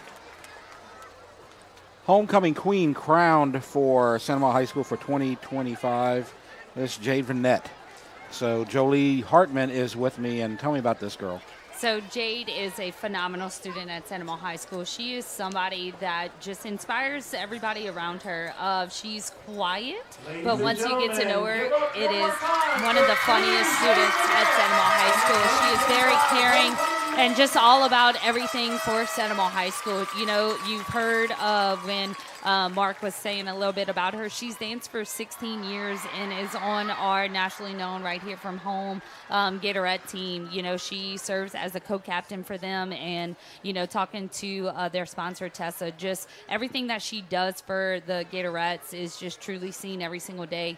And Jade is just a phenomenal student at Santa Monica High School, and, you know, I have to hats off to our students. They did great for this choice because she is a phenomenal representation of Santa Monica High.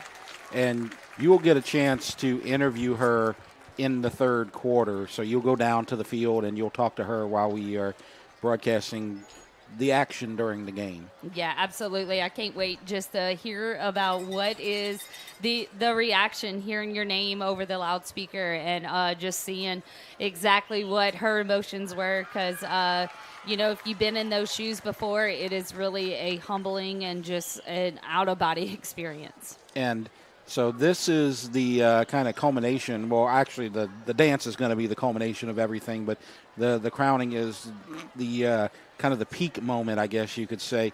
But this is not the only thing that's been going on over here at Santa Monica. And, of course, we're bringing you up here so you can tell us about some of the things that have happened over the week over here at Santa Monica. Yeah, so homecoming week, just as any other high school in the world, you have a week of themes every single day. Dress up day on Monday, we were Baby Gators in the Bayou. They got to dress as their younger self. Tuesday, it was Swamp Pop. Every grade had a different color to wear. Wednesday, Boogie Down the Bayou 70s. Really great attires we're seeing through this. But I giggle at all of the students because they think the 70s were 100 years ago. You know, I'm born in 1990. As we can see, our principal, Miss Carter, see what I mean? They all dressed up throughout the week. This is all Monday, kind of dressed as your younger selves. They really went really far with this one because it was just the simple of they found a picture of them old selves and they found the outfits for it. Our teachers right here dressed up. And that's something that I love about homecoming around any high school setting. The teachers get to be involved and the students giggle at the teachers, just things like that. So that is some of, just our sophomores throughout wearing yellow on Tuesday. And just all the different classes had different colors. Our teachers actually got together and made tie-dye T-shirts the Saturday before homecoming week. So just camaraderie, things like that. Pink were 12th graders. As we can see, different variations of pink. And then our teachers, like I said, got together and did tie-dye on Saturday, which I just think it's really awesome because it kind of brings just awareness to family and exactly what homecoming should be about. People coming home, people experience Santa Monica High every single year during this week. Now, I don't see your picture out here. How did you dress this week? Let's see. I'm remodeling a house, friends. So all of mine were out of closets of me and my mom and just friends and things like that. And other friends, hey, Joe, I got you a tie-dye shirt. So I wore it. But honestly, I thoroughly enjoyed Thursday, which was the Bayou Getaway. Dress as your favorite destination. And I wore the state of Louisiana that said home because I'm really enjoying remodeling my great-grandmother's house right now. And I can't wait to call it my home. And then today, almost every Friday we see, look at the 70s coming back here at Santa Monica High. Teachers getting involved. It's just awesome. And today, Friday, was simple, just the STA Spirit Day. Bring your best Gator gear out. Some more 70 pictures. It's just so much fun when you get to see the kids kind of express themselves. If they have to wear uniforms every single day, we get to see a new side of people's personalities and expressions. And so it's so fun to walk down the hallways. And I know you've experienced homecoming week. Many of times you see kids that are normally not active, in the school finally, come about and be like, okay, yep, this was really cool, Right. And so it's just a combination of just the kids coming together. I really love when the kids kind of match because that means that they were talking outside of school, trying to come up with something. So a lot of freshmen right there getting into the groove of high school experience. So really awesome to see newbies at a school get into it, get hyped, because they're going to be here the next 4 years. And that's actually our front office. They did an amazing job in the office to kind of promote it for all of our visitors coming into our school. And you see all the photos, and you have a million photos. Apparently everybody took part. But one of the things we haven't seen, I don't know if we're going to have enough time to see all of it, is you see the king right there.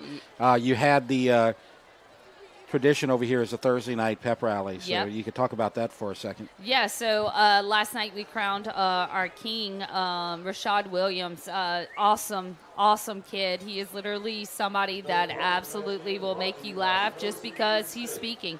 You know, he was on our GNN this morning, and he talked about that NFL running back, Barkley. Yeah, how he Saquon jumped over somebody. He said he's gonna do that in tonight's game, but he's gonna go over 2 of them. Oh, okay. And he ain't even nothing but 5 foot tall, so we all just laughed at him. So he's such a great kid, and another great representation of what we want in our high school athletes. Somebody that has always waited his turn to be able to play and things like that. And so hopefully he gets to come in tonight. Yeah, I don't believe we've seen him yet, but we may see him a little bit later with Santa Maria having the 14-0 lead. So we're going to have to cut off the photos right there. And Coach Swack's going to come in. And I know you got to go and run down to the student section because you have to go find the queen and interview her. So, Jolie, thank you for joining us here in the booth at halftime, and have fun down there on the field. Absolutely. I'll see y'all soon at the end of the third quarter. All right, great. So Jolie Hartman, we're going to turn it over to Coach Swack if we can ever get his attention over here, but I'll take care of it until he comes out to do the color. I will continue the play-by-play as we are ready to begin. And like I said a while ago before halftime, Scotlandville is going to get the ball to start the second half, and you have looks like Jordan Watkins and Dwayne Ben to receive the kick. And, Coach, so far as Paxton LeBlanc gets ready to kick this ball off, you haven't had any points in the first half, but even more importantly, you haven't given up a kick return for a touchdown so far, which was one of your keys to the game. Well, you start saying that enough, people start calling me and wanting some help. And it was pretty obvious on the kickoff return. Let's see this right here. It's going to be short. It's a little bit short, but look at that. And there's a flag on the play. So good job right there. That was thrown about 15 or 20 yards. Right, that was thrown at about midfield. And who's it against? Maybe sending it back. It's usually on the return team. Yeah, on the return team. So all the penalties continue to go Santa Maria's way. Yeah, no penalties. No. Now this is going to even be a longer drive, and let's just say they try. I'm sure they're going to continue to drive the drive down the field. I'm sure that's going to happen. Here they are going to start at the 10-yard line. Now, got 2 starters out on defense. You have the lack of special teams mistakes here, and you have the lack of penalties. So those are the 2 things that we've talked about at the beginning of this game. So and let me just tell you, prophetic. You don't need to give Scotlandville any more yardage in penalty yardage. Right. Now, I want to say this because it's 14-0, and if you didn't watch the first half, you might think it's a pretty comfortable game for the Gators. Scotlandville has left 2 scoring opportunities on the field.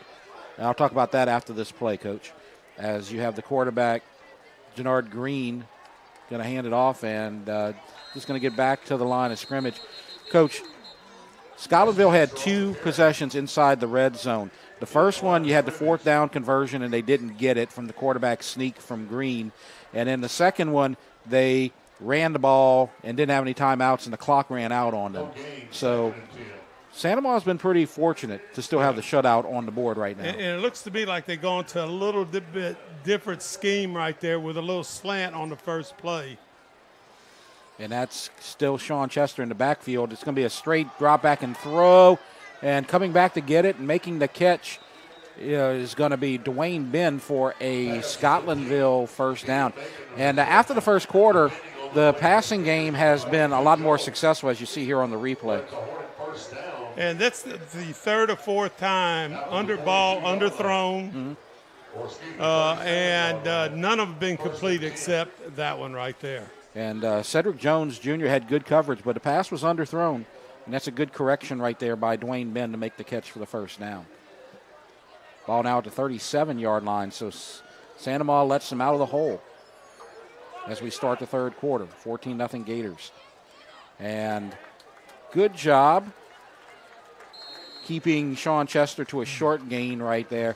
He had lots of yardage in that first half, just running the ball between the tackles. Yeah, and I'm not real certain, what's going on. They still have the 3-2 front. I think they have some personnel changes. Here you see your down lineman 32 at the nose guard. And they are handing that rock off and getting yardage right here. I think they're going to go to the air again. 2nd and 7. And a quick pass, you are correct.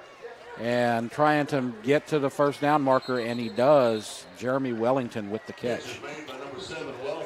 So moving the chains again. First down for the Hornets. So Santa Ma's defense being put to the test here tonight. They do have the shutout so far, but Scotlandville has moved the ball pretty well. First down for the Hornets. And it's been a good balance here after the first quarter, running game and passing game. Team is looking like they're getting a little bit more comfortable and a little more balanced. 1st and 10, Chester. They've done a better job on first down, holding them to about 3 yards. That's the second time in a row you've seen that. Down at the bottom of the pile, that's Watley. So it's going to be 2nd down and 7. Maybe 6, about 6.5. So this is the opening possession of the second half, and we have a whistle, and looks like a timeout is going to be called. So there's an injured player, so we will keep it here. And what we can do right now is talk about the Class 5A Top 10 after Week 4, as we are headed toward district play, and it's already started in a lot of places. Carr, 3-0. Catholic High, 3-0. Ruston, they're 3-0. Central, also 3-0. Most of these teams are 3-0 except for Neville. St. Aug out of New Orleans, 3-0. Alexandria Senior High, 3-0. Neville, 2-1. John Curtis, 2-0. Zachary and Brother Martin. And that Brother Martin team is really good. Brother Martin, we saw them earlier in the year. Got the running back slash maybe quarterback slash Royal. wide receiver, Royal. Mm-hmm. Just a tremendous athlete. And, basically he almost beat East Ascension single-handedly. It was a heck of a game. And he is a fun kid to watch. There's no doubt about that. But I'm going to tell you this. I believe Brother Martin's just a team that's going to get better and better and better as time goes right here. And now here they are in the top 10 with a 3-0 record. I believe the injured Hornet was number 71, Trinell Fulton. Little shovel pass again, and he is strung out and makes a nice move to get positive yardage. Dwayne Ben before he's escorted out of bounds by Jones and Rock.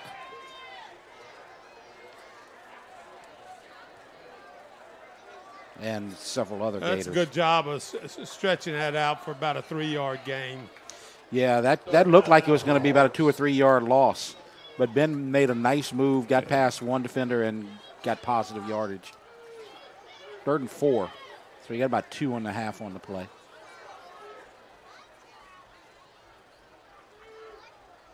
Shotgun. Green. Flush. Now throws. And a first down. That's Ben again. He's got nice moves and gets inside the 35.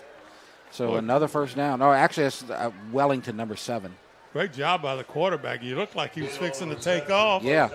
Keeping those eyes down the field. And one of the coaches told me last year he was the same way. Very good player. Mm-hmm. And, they're in that district there with, I think, Lehigh, which is Liberty. And then you have Central and Catholic and Zachary. Very good district.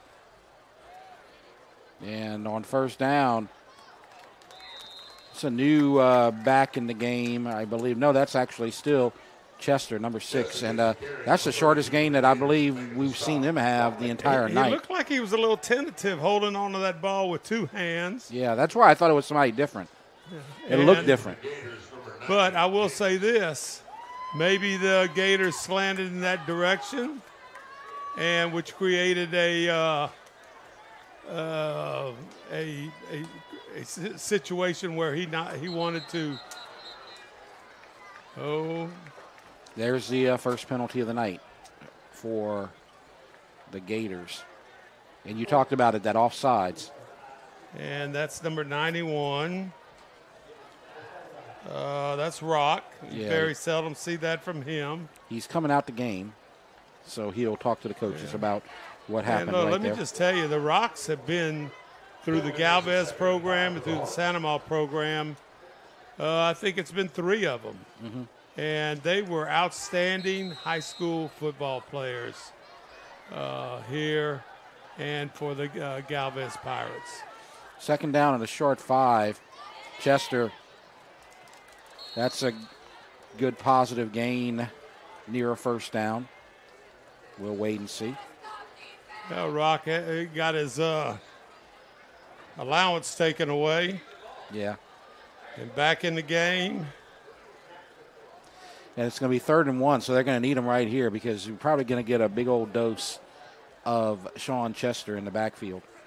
As we are approaching the hydration break, as we are approaching a 6-minute possession for the Hornets, eating up that clock and keeping that Santa Ma offense off the field. And it's a first down. So they'll move the chains, and we may be about to go to the hydration break. Number 2, making the stop there for the Gators, Mia. And clock running. I don't think they're going to get a play off. Myron Creasy. So we're at the hydration break now. Remember, later on in the third quarter, when we get to the end of the third quarter, we're going to get an interview with the homecoming queen. So we got that to look forward to. Right now, let's talk about how Santa Ma has done the last 5 seasons, because they are the defending district co-champions. They shared the title last season with Dutchtown, but they've had that by-district game that we covered last season. That was against Westgate out of New Iberia, and Westgate beat them in that game. But they still had a great season. They did win a game in 2023 in the postseason and then moved on to the second round. So they've, in the odd number seasons, they've moved past the first round into the regionals. And this is an odd number season right here, and they're the only undefeated team in district right now. So there are some high expectations for this team this year. Yeah, and I'm going to just tell you, being at Santa Ma since '85, getting to the quarterfinals has been a rarity. I know Coach Oliver's team has done that, and probably the other thing is winning a road playoff game. Yeah. And wrapped up by Watley after a short gain. It's going to be a gain of 1. It's 2nd down and 9 as we now go inside the halfway point of the third quarter. And if they can get a touchdown right here and make it a 1-possession game, and you're keeping Babin ice cold on the sideline, they're doing a good job. They just haven't executed and gotten the ball in the end zone yet. Well, this is a fear that all defensive coaches have, not being able to consistently stop the run. They busted one long run, but they haven't had that too much here. As you have a pass to the end zone, And a flag comes down. And let's see if they call defensive pass interference right here. That's often what you see in that type of situation. It was a nice throw. A flag was thrown in the end zone. Could not hold on to it. Coverage right there by Jackson. And so now you have back-to-back penalties called against the Gators. So for 2.5 quarters, they played a clean game, and now you've got the back-to-back penalties as the ball now gets to the 10-yard line, and it's 1st and goal. So they have to go the full 10 yards, but they cannot get a first down. There's the clock now at 5:08. So now the defense has to make a stand. They made 2 stands in the red zone so far. And up the middle, Chester gets inside the 5. And we have a whistle as we have an injured. Well, actually, I don't believe it's an injured player, but I think it was just a pancake block, and he was really excited about that. Yeah, that was number 7. He was really excited. Jacob Clark pancaked somebody. It's 2nd down from the 5. Handoff up the middle, 3rd down and goal. Down to about the 2. Chester again gets a few. I got a feeling we're going to see number 6 2 more times here. Well, sometimes you can outcoach them, and sometimes you can't. And it's amazing. Some coaches might say, no, we're just going to run 6 one time, then we're going to fool them. We'll see what happens here with 4 receivers. Yeah, they have the receivers are spread, and they're going to try to throw it. He's in trouble dancing around, and he is going to be dropped for a loss, and it's 4th down. Did they outthink themselves right there, Coach? You are correct. And a late flag. A late flag on the far side. There's another flag in the end zone. So there's been some extracurricular, perhaps. Well, you've been having some action with the cornerback and the receiver over there. They're talking it over. A lot of times in that situation, you'll see offsetting penalties. You would be facing a 4th and goal from the 4.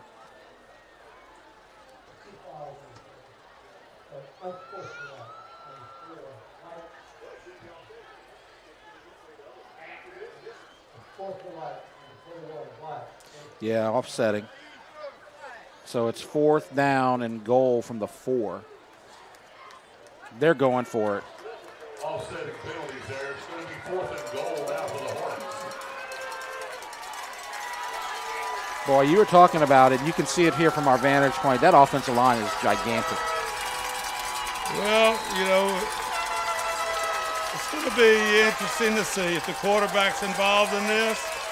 And they throw to the end zone, and that is out of the end zone, but there's a pass interference call coming right here.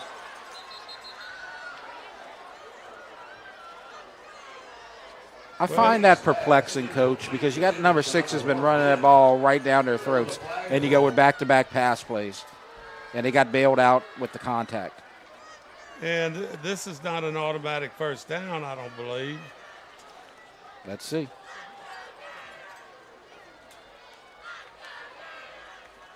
Pass interference.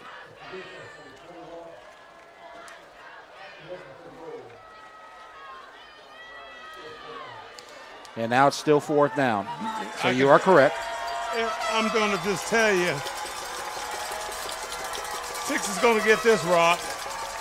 As you see the Coach Oliver is all the way down to the 5-yard line, making sure that he gets that timeout called. I understand why Coach Oliver called that. Yeah. Let's make sure we have blocking assignments. We're going to angle block or base block or whatever. You know, they had an eye back and a full back. But then on the other side of this, you know, this is, you know, with Coach Dykes, no, this is what we're going to do here, guys. And, you know, We got to make sure that we drive our feet when we make contact and don't let go. Well, I think Coach Oliver called a timeout and said, you know what, maybe we should get the ball to 6. And like you were saying right there, they outthought themselves. And I got a feeling that it's just going to be the big men on that offensive line against the big men on that defensive line. And so the play of the game, because this could make this a one-possession game. And Coach, you have an 8-minute and 14-second drive to start the second half. No matter what, they've kept this game close. And I'm going to tell you, they haven't been stopped for a 2-yard or less game yet, hardly. And they have a big fullback in the backfield. They're pitching it out, and he drops it. And now he's running for his life. Can he get free? Good block on the outside. He's going to score. As that is Dwayne Ben.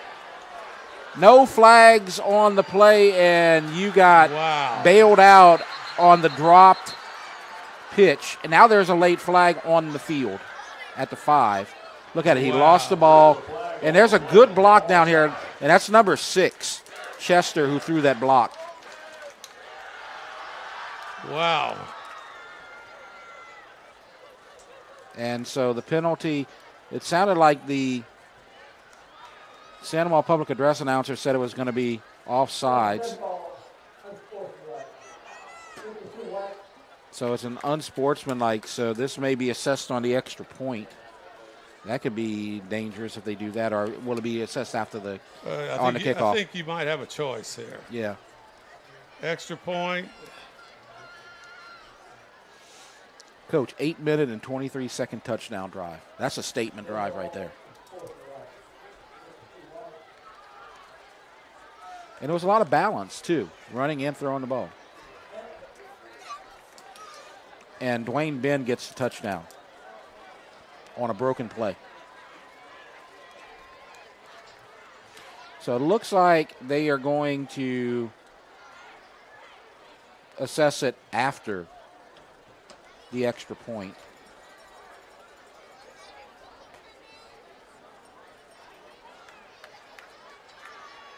This is Jeremiah Ganera, number 23. Trying to make it a 7-point game. It is good, and so it's 14-7. We'll take a break. 3:37 left in the third. Santa Maria leads 14-7. You're watching the Rev Game of the Week. Welcome to REV, delivering fiber-powered technology for both your home and your business. With phone service that connects you to what's important, internet that keeps your devices up and running, TV that delivers all the big moments, and security that protects how you live and work. All backed by local support teams right here in Louisiana. With 5-star service and reliability you can count on, we're ready to connect you to the people and places that matter most. REV.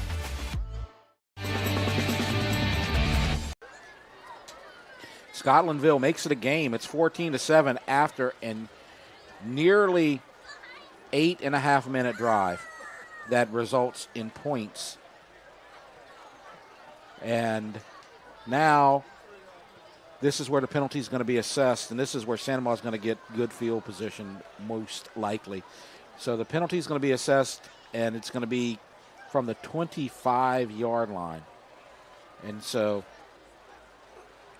you got to think that Santa Maria, if they did have the option, like you said, they opted to get the ball around midfield and kind of let them have that point right there.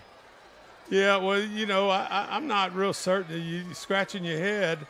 We're going to go ahead and let him get a shot at it because last week the Kennedy guy couldn't make anything. But, you know, here we go. Let's move up the field here. And there it is right there in the middle of the field. And it's taken by an up back, and he's past midfield. That's Landon Blanchard again. He had a good return to start the game on the first kick. Smart move, you know, because that extra point, I believe, would have been good from 15 more yards. Could have been. But the difference here, though, when you take that penalty, Santa Maria might have had the ball about the 30, 35-yard line. Instead, they get the ball past midfield. They're at the 40-yard line. So you get that little short field right now.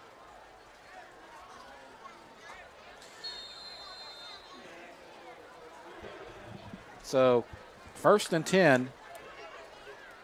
Santa Ma's offense has been on the field, off the field for a long time. Now Hickerson gets it. And, look at your offensive line right here. Hickerson gets it, and, this is like a 4 to 5 yard gain right here.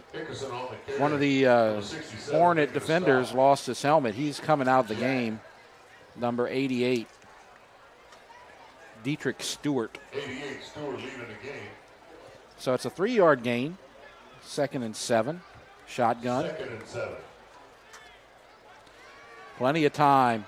He's had time all day, and there's a little crossing route to Million, incomplete. That one low and away. 3rd and 7. Number 3 Million. We don't really see him off on a lot of passes, but he's a little bit off on that one with the timing, I think. Yeah, that's the route that was completed just a while ago with the crossing route. And you don't see it a whole lot of times in high school because you got to get all the way across that field right there. 3rd and long. Hickerson with the late handoff inside the 32 to 30. That's a first down for the Gators. Good job right there. I was a little concerned. Hickerson's taking off to the outside here.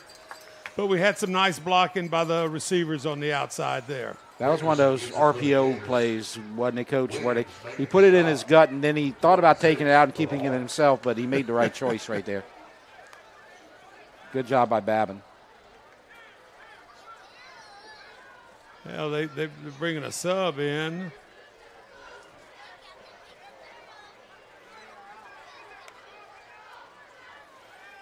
Babin down the middle, or actually it's a post route, a fade route to number 4. My bad. Trying to get it to Rizzuto, and it's incomplete. Got a score update from Dutchtown as we look at the replay. Dutchtown now leading Prairieville by a score of 20-7 in the 4th quarter. Last update we got from EA and Denham was EA leading by a score of 13-7. There's an injury down there as a Hornet is down, and so what we can do is keep it here. We talked about Santa Ma and their playoff history. Why don't we take a look at their football schedule, because they're going to have 6 straight district games after tonight because they have the first bye. And so next week, the Rev game of the week, Dutchtown coming to the Pit, and that's going to be a very important game that could have district title implications. Then they go to Walker. Then they got the big rivalry, and it's here at the Pit this season. Then you go to Live Oak. Then you get Prairieville at home, and then you get Denham Springs. So look at that. They get all 3 Ascension teams at home. Yeah, and Live Oak has not had a great season so far, but I'm going to tell you what, I would not count them out for a second. You just never know. You start thinking you got this one made, and before you know it, you're behind. And so this is a cornerback right here. Yeah. You don't really see him in the picture yet. And that is, it looks like number 2, Christopher London. Public address announcer telling us that Denham Springs has scored on EA, so now it's 14-13, Denham with the lead. East Ascension's had a lot of back-and-forth games this season. They've had a lot of fun matchups, and it looks like another one tonight. 2nd and 10. 2:09 left to go in the 3rd quarter. We're a couple of minutes away from an interview with the homecoming queen, Miss Vanette. And they give it to Hickerson, and that's not going to do a thing. Big tackle by number 90, Coleman. 3rd and long.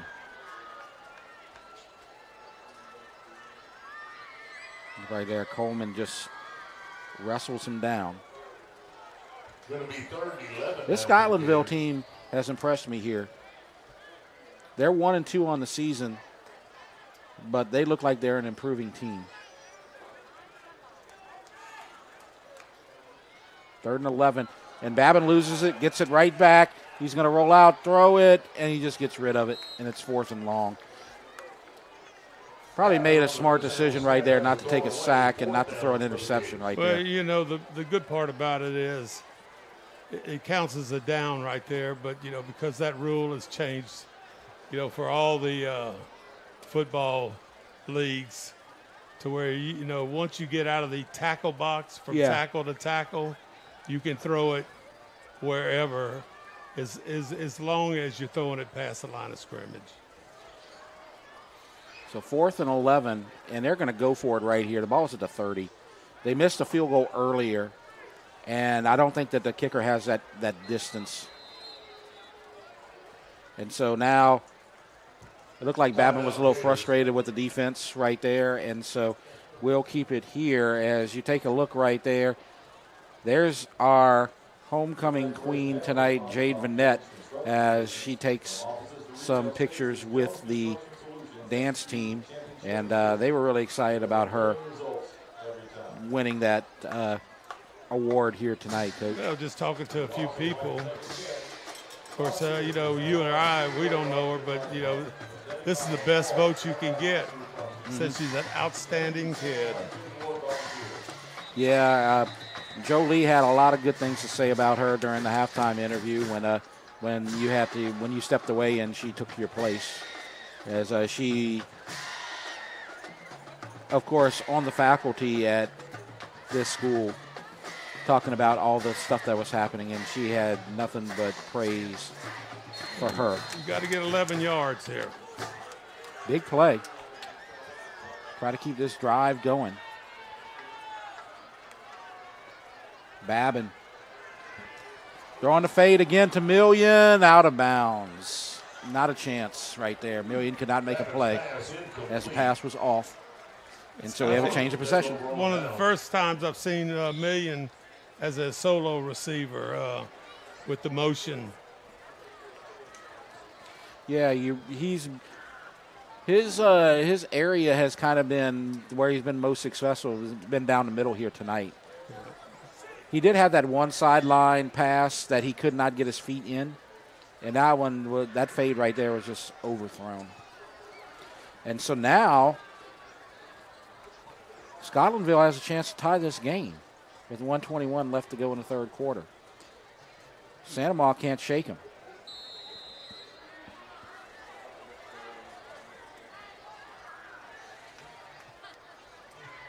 They're getting more confidence as the game goes on, I believe, as they go right down the throats of the Santa Maria defense.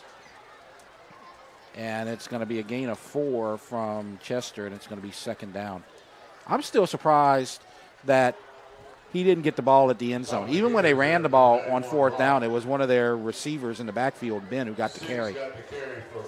But Chester threw a key block down there to spring him into the end zone.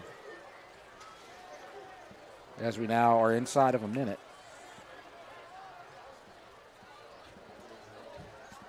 See the quarterback right there, Jannard Green. Green, shotgun. He can run, and he is going to be short of a first down before he's taken down. So that's going to be third down and short for Scotlandville as Kyler Rock makes the tackle. It's going to be 3rd and 2. 3rd and 2. They may not get a playoff right here. It's going to be close. There's 8 on the clock. They don't have to run a play. 3, 2, 1, and they do not get a play off.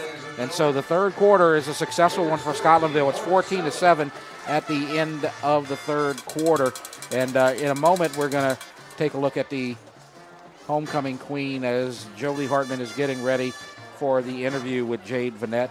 And so we'll get to her just as soon as it's ready as we get ready to begin the fourth quarter. And now it's time.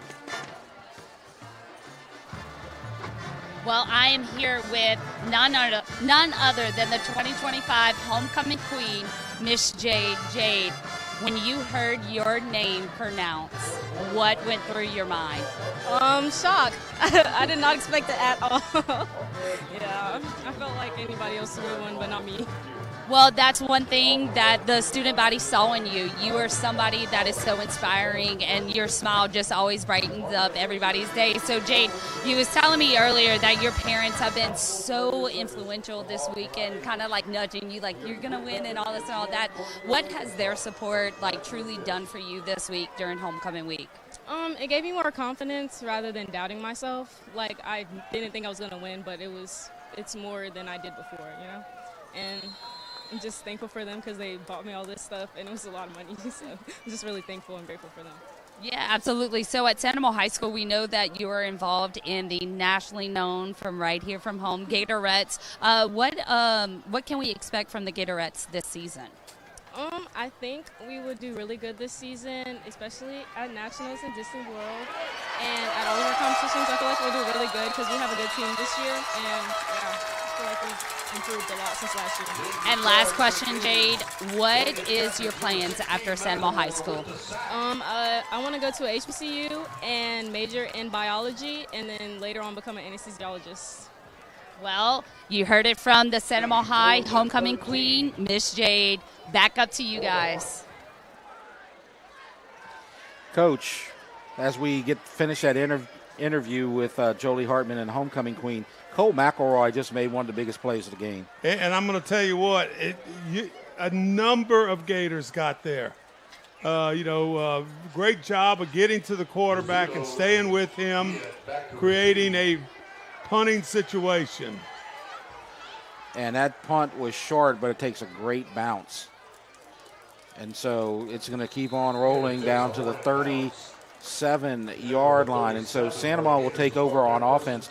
And while we wait for the first offensive possession, let's go to Coach Swack's favorite part of the game, and that is the middle school scoreboard. Well, we're going through midseason right here with Bluff 14, Santa Monica 12, Galvez 22, Lori 0, Gonzales 28, Dutchtown 7, and Central in double overtime beating Lake 32-26. Prairieville had a bye. And so that's a eventful week. Well, next week I'm going to give you the how they stand in the standings. And so we'll look forward to that. As on first down, we look forward to a big gain, probably about 5, as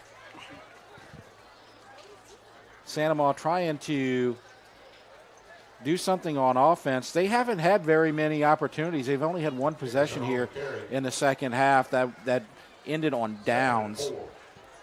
But SCOTLANDVILLE has played good ball control here in the second half. Babin's going to keep it. He's got a first down, and they get past midfield down to the 47-yard line. Gets a Gator first down and little fake and go right here with a counter. He decides to go outside of that look right there and get up the first down. He's made a lot of smart decisions line there. Yeah, he's made a lot of really good decisions. He's been doing this 100 years, and one decision may not be good, but about 50 of them will be really good. And on first down, that looks like a good decision as they give it to Hickerson. That's always a good decision, right, Coach? Hickerson, I don't know him, but he just seems like you cannot go wrong by handing him the ball off. He does good things for you. This is a key drive here as you get inside of 10 minutes now. And a quick pass caught by Million. He's got room to run. You love when you can do that. And stiff arm out of bounds down inside the 30-yard line. Well, watch this on the outside. It's an RPO right there. Pull it. Wide open. It's simple as ABC. Good job right there with the quarterback. Babin to Million. First down from the 27. Quick pass. This is Taylor. We haven't called his name. Nice move. He's going to get down close to the 10-yard line. Caven Taylor. I know Coach Seth Babin has been waiting to do some of this stuff, and he almost had to wait an entire quarter to start this second half. And we have a whistle. And so we're going to have a timeout called by Scotlandville. And so we're going to keep it here. And since Scotlandville called a timeout, let's talk about Scotlandville. They have started out 1-2, but they do have a one-game winning streak as they beat McKinley 35-0 last week. You saw Kennedy. That was a team that Santa beat. They lost to them 19-0. But it looks like they're improving. They got the win against McKinley. They played well tonight. And then they go to West Monroe. That's going to be a wild game and a long trip. And then you got the District of Death there with Zachary, Catholic, and Central, among other teams. And I'm going to just tell you, Liberty doesn't look like they have much. I saw Lutcher, who's not real great this year from what I've seen in the stats.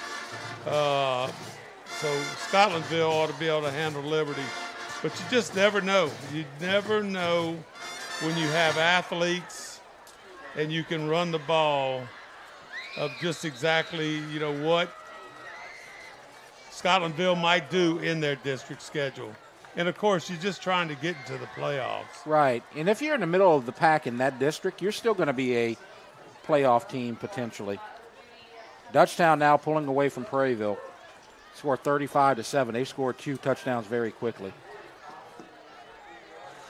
Prairieville hung for at least a half, but it looks like Dutchtown too much tonight. First down from the 14. Quick pass to Taylor. He's got lots of moves. And he is close to the end zone, fighting for it. Won't get there. But it's going to be first and goal inside the 3-yard line. Some good stuff right here by the Gators. They're using those quick passes really effectively, right? And you know what they're doing? Getting them out there quick. And you got some nice blocking and some second efforts. 2 hands on the football. Ladner almost escorted him in, but couldn't quite get him there. I think Hickerson might be the man here. And he is going to get past the big man and get into the end zone. The big Touchdown man, Gators. He couldn't find him. Yeah, he got met by the big man, but he was too fast. Hickerson turned into a small man. Yeah. He got a little slithery right there. That was a good job by the Gators in a lot of different ways. I like the adjustments that Coach Babin and his son, made, the offensive coaches. And, boy, that was just stealing on the little quick passes. And a lot of people in both leagues are making a lot of money with those things. And it's 21-7, extra point by LeBlanc. We'll take a break. You're watching the Rev Game of the Week. Welcome to REV, delivering fiber-powered technology for both your home and your business. With phone service that connects you to what's important, internet that keeps your devices up and running, TV that delivers all the big moments, and security that protects how you live and work. All backed by local support teams right here in Louisiana. With 5-star service and reliability you can count on, we're ready to connect you to the people and places that matter most. REV.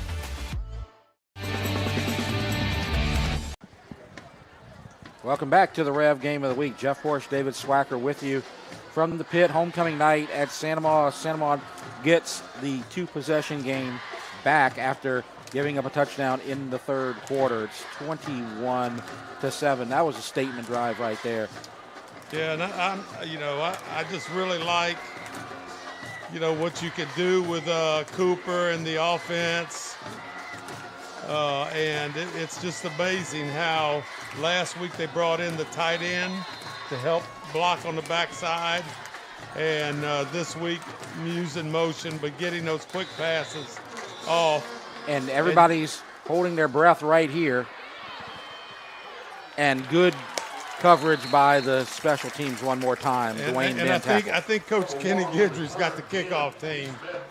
And so I'm going to have to give him kudos to a good job there by the kickoff team.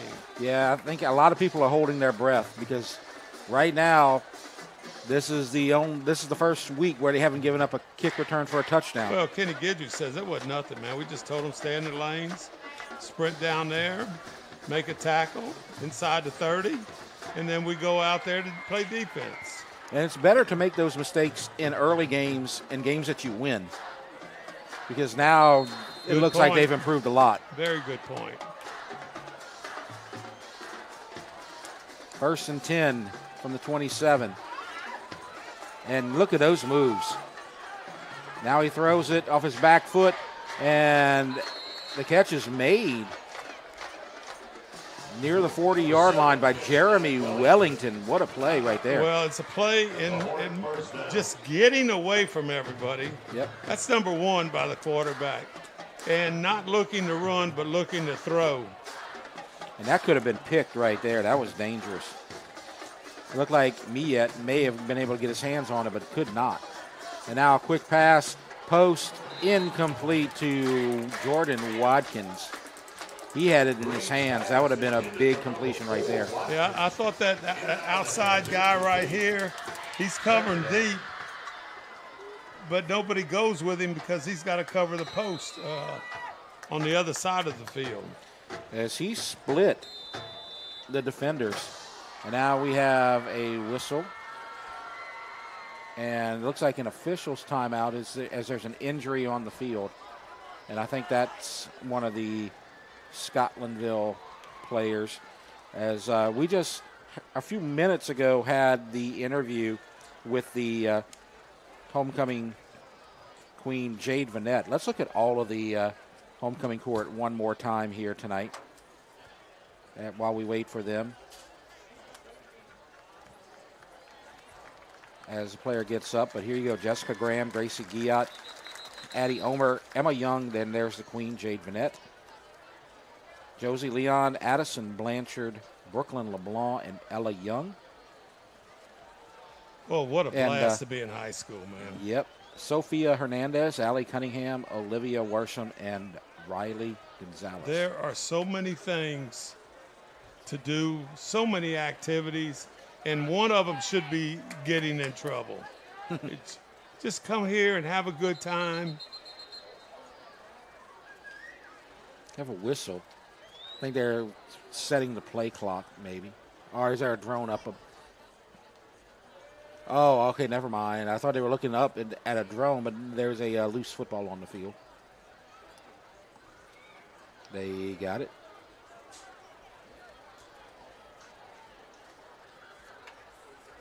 So you got maybe a cover two look. Here into the sidelines. 2nd and 10. I think we're going to see a lot of passes and maybe a sack. No, gets away. Elusive and then just steps out of bounds. And escorted out by 32 and 91, Kyler Rock and Jeremy Watley. I didn't see where the pressure came, but I was looking in the secondary. It looked like things were covered here. And it must be because the quarterback couldn't find anybody open. Yeah. And he is elusive, but you can't escape the sideline once you get there, right?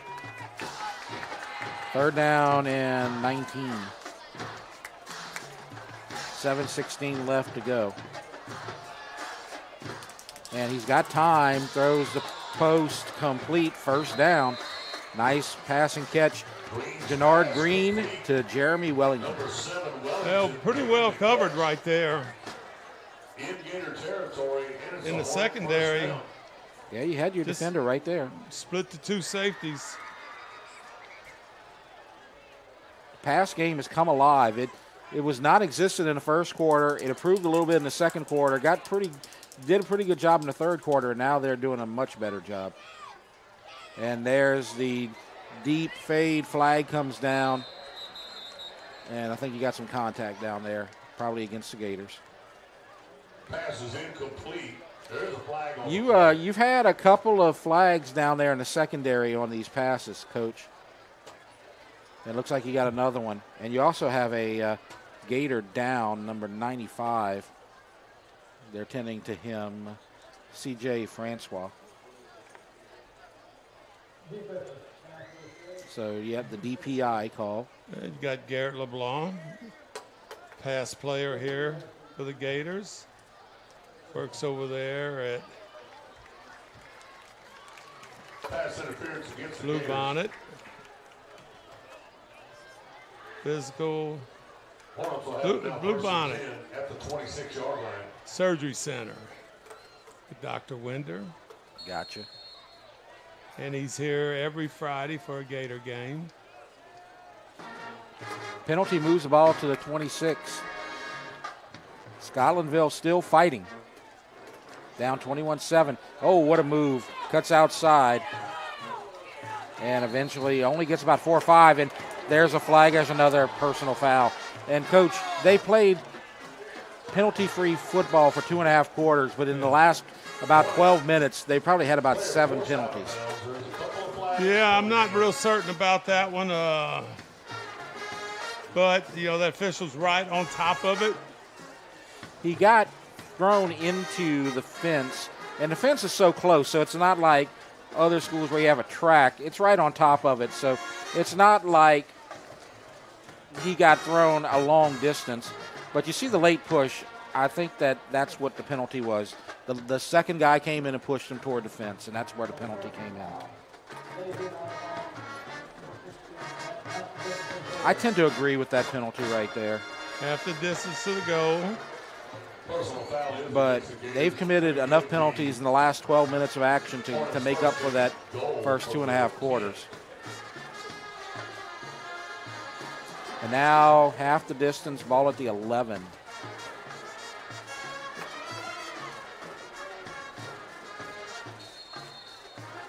Trying to get it to a one-score game, like I said a moment ago.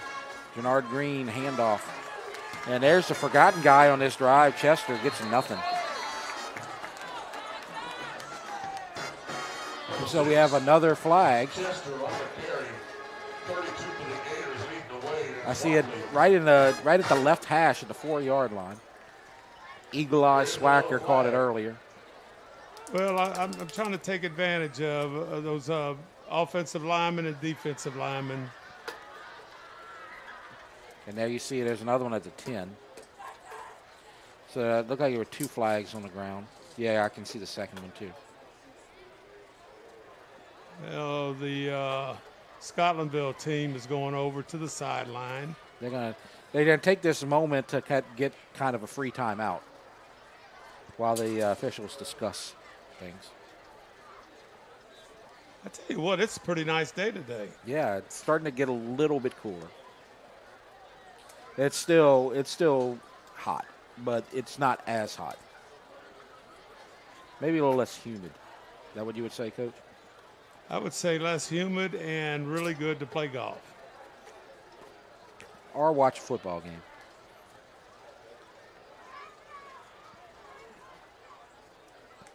So here comes our white hat.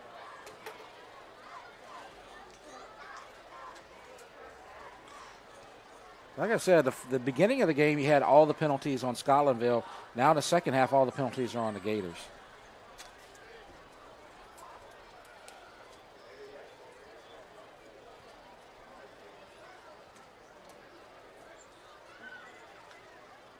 Well, they're moving this one back, but that doesn't necessarily mean it's over with. Sometimes they move it and then they move it back. Assess one and then assess the other. I saw some action going on, downfield blocking. Some of those, maybe it was a little late. Some of those gigantic offensive linemen they have kind of kept the held on to their blocks maybe for an extended period of time.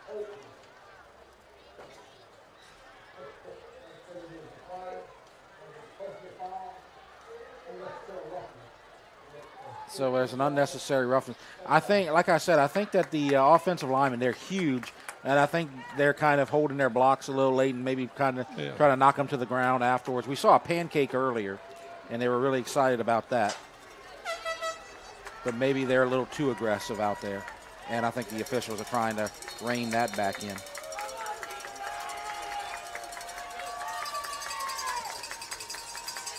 Clock's running. Quarterback trying to make something happen, and no. Sack. Number 16 for the Gators. Cole McElroy gets 2 sacks here in the fourth quarter. And you know the important part of that sack? What's that? He held on to it. Because I'm going to tell you what, the quarterback has become elusive when he gets out of that pocket. Very good job right there.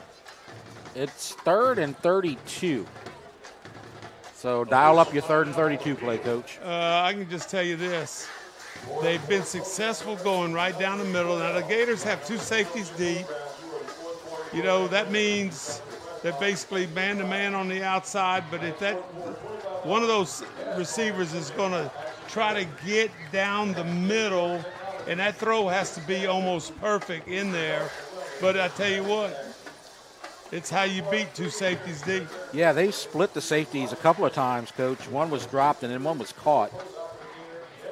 Wellington, number 7, has been the go-to guy. He looks like he is going to be split wide right. All right, no. So here you have one receiver to the left. Can you just throw it to him? Sure. You know, let's just see if he's going to get safety help over the top.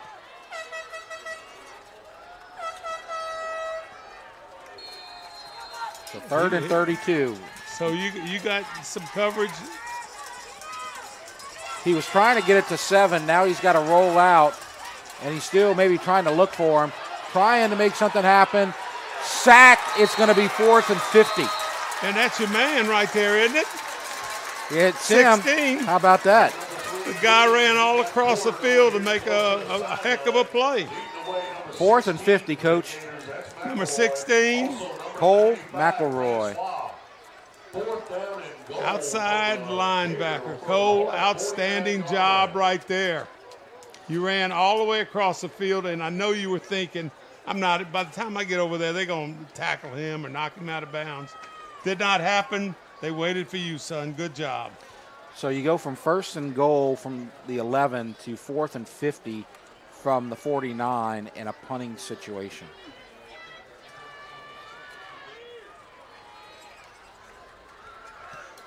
Oh, look at that. Are they going to try to get it? That's dangerous, but effective. Well. And that's, I believe, Rizzuto. Yes, it was. Yeah, Rizzuto, I say yes on that. And I don't think I'm really right on yes. But Rizzuto, you know, he's a receiver. He knows how to handle the ball. Yeah. Got it out of bounds, caught it, didn't want it to roll back another 5 to 8 yards, 10 yards.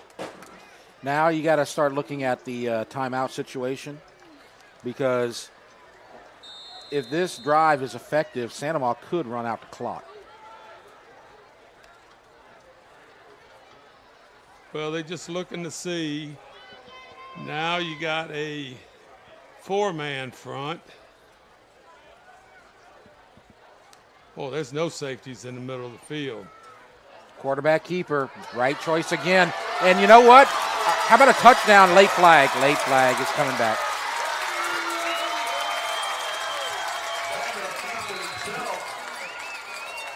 And I think that penalty flag was thrown at about the 35-yard line. And they'll probably assess it from that area. It's a hold. And you didn't have to do it, Coach, because he was gone. Well, you know,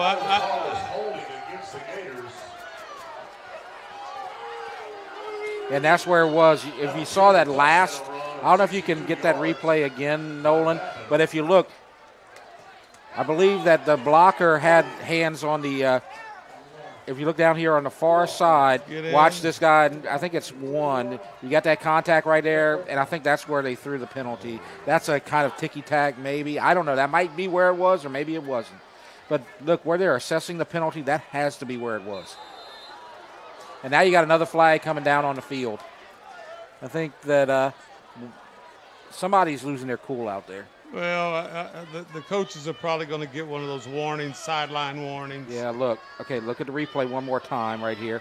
And so you got those two guys grabbing each other, and that's where I think the penalty was assessed.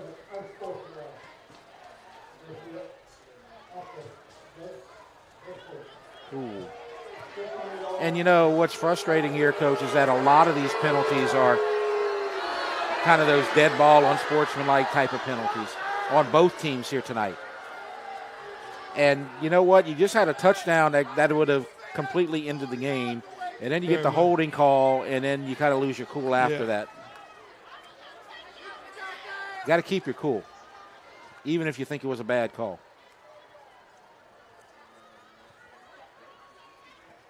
So now it's going to be a first and that's going to be 25, yes. First and 25. So they have the ball about where Babin broke it earlier. Oh, nice blocking on that, too, by the right side. Good fake by Hickerson. And it's a fake and go. Now, if they did call the penalty on one, that was kind of a, I think it might have been a little ticky-tack right there. But you can't lose your cool. Now they're going to say it's first and 10. They're going to make the spot at the 35.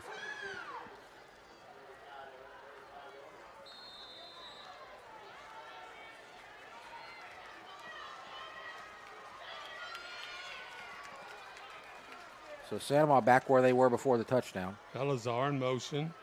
They're going to run the exact same play. And they might get the same result. No. Taylor couldn't hold his block. And so Babin is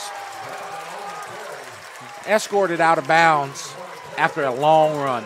Boy, nice job. The guy was a little bit wide. Big 62 pulled to trap that defensive end and was able to get him to run around the block, and Cooper just had a little mojo going, arm strength. Not arm strength, leg strength. Yeah. And so now 4:28 left to go. Yeah, there's nothing wrong with slowing this thing down, and, you got 6 seconds. 2, 1, and they're going to let them get the play off. Hickerson cuts outside. Good moves, good elusiveness, 9 yards. Maybe 8.5. And so that'll run another 30 seconds, 40 seconds off the clock. Perkins and number 14, Williams, on the stop for the Hornets. There's a flag in the backfield. And there's a face mask called against Scotlandville. So that's going to be enough for a first down.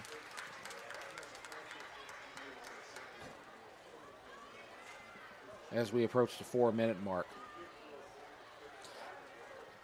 If you can make it a 17-point game right here, a 3-possession game, 17 or 21,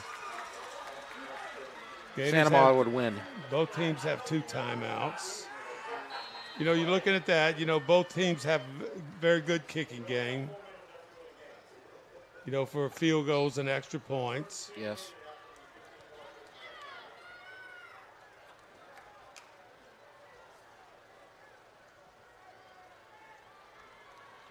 Clock now running. They're using the entire play clock. Quick pass. Million. Nothing doing. Tackle by number 14 for Scotlandville, Christian Williams. What's the value of that play? It runs clock. Why? Because it's a completed pass. Exactly. So you and great minds think alike, right? My wife would correct you on that. I'm sure a lot of people would correct you on that from me. 2nd and 13, keeper. Good move. Not a first down. It's 2 hands on the ball. It'll be 3rd down and about 2. Going down, have 2 hands on the ball. These are things that, in film session that I love to go over. Yep. Look at that fake and go. I mean, and that defensive line is just kind of standing up right there. Getting a little tired. I think the play to me would be Hickerson. Yeah. Hickerson up the middle. 2.5 yards for a first down. 12 on the play clock. They maybe can't run out the clock on this drive, but it's going to be close. He's going to keep it. He might just score. It's close, and he is in for the touchdown. Nice little fake and go right there. You faking the little pitch sweep. And let's see who's pulling. Let's see if we can get that. Not sure if we have the replay right there, but it was a good job all around. And so here you go, Coach. You get your wish. Fake, kick out, 62 up in there. 52. Good LSR job. did a good job. Man, I'm going to tell you, with receivers on the backside, not the backside, the play side, outstanding job of staying with those blocks. And now LeBlanc will kick the extra point. It's Got Ladner snapping. It's most likely going to be a win for the Gators as the kicker hits the turf as he was knocked down, no flag, and it's going to be 28-7 with 2:38 left to go. We'll take a break. You're watching the Rev Game of the Week. Welcome to REV, delivering fiber-powered technology for both your home and your business. With phone service that connects you to what's important, internet that keeps your devices up and running, TV that delivers all the big moments, and security that protects how you live and work. All backed by local support teams right here in Louisiana. With 5-star service and reliability you can count on, we're ready to connect you to the people and places that matter most. REV.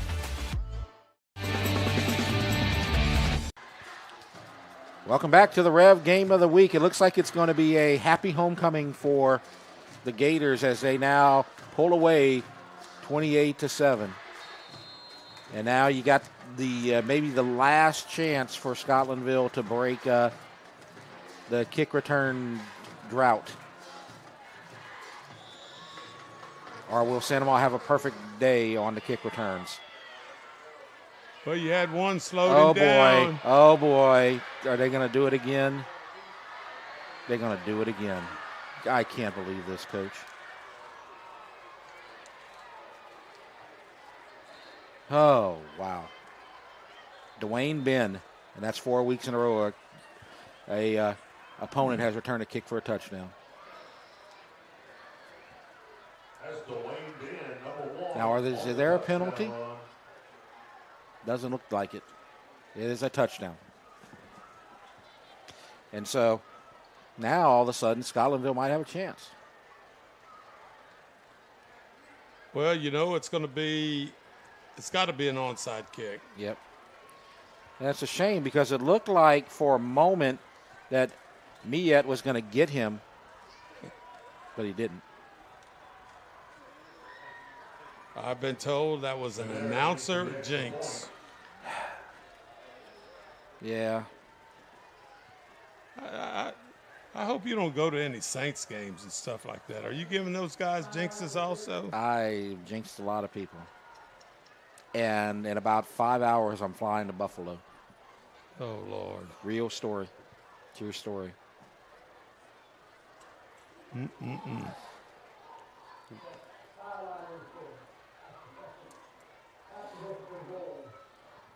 Yep, we're flying up to Buffalo. Patty Mel and I, we're going to go see Saints play Buffalo. Good deal.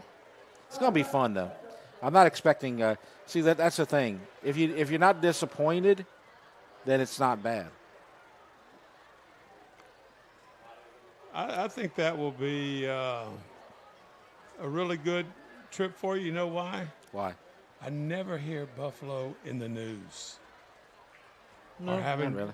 Or having problems up there. No. You know, seems like a great place to visit. Yeah, especially in September, not in December. Here comes the extra point. Guinera.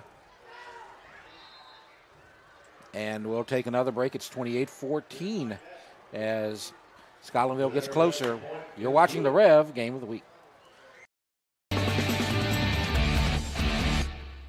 Welcome to REV, delivering fiber-powered technology for both your home and your business. With phone service that connects you to what's important, internet that keeps your devices up and running, TV that delivers all the big moments, and security that protects how you live and work. All backed by local support teams right here in Louisiana. With 5-star service and reliability you can count on, we're ready to connect you to the people and places that matter most. REV.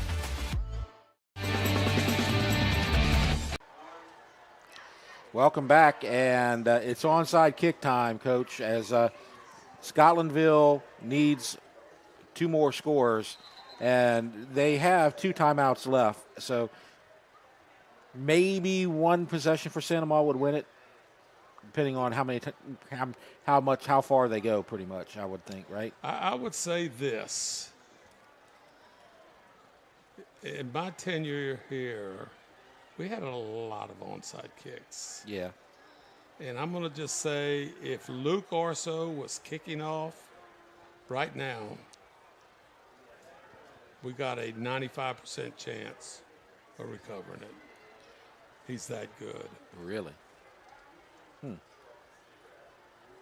Well, you've got sophomore kicker Jeremiah Ganera handle the duties. And they aren't, they're kind of disguising which side they're going to go, left or right. So Santa Ma is just waiting.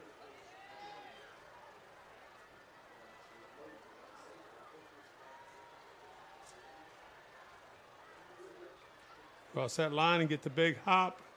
And that's just straight to the man. That's even better. That's number 4. That's Rizzuto. And, hey, that's the guy that we were talking about on the punt return where you said you thought it was a good job of him grabbing that punt because he's a receiver and he's used to that. Guess where they kicked the ball to? And I'm going to tell you what, there's no reason for Rizzuto to say, why don't I just catch this one? Because if that thing starts rolling, gets by him, it starts rolling, no telling what might happen. Yep. So Santa Ma now is 1 first down away from victory. Although Babin has been running free, you never know. Hickerson not running free, but you're probably going to see a timeout as you see Scotlandville there trying to strip it. They were unsuccessful. No timeout appears to have been called. So we're going to get inside of 2 minutes. Or now we have a whistle. Well, no, we're not. Now the clock is running. I was going to say the clock stopped for a moment, it looked like. And they don't have to snap the ball until about 1:30, about 1:32. Yeah. And they won't. They will get it down to 1, I'm sure.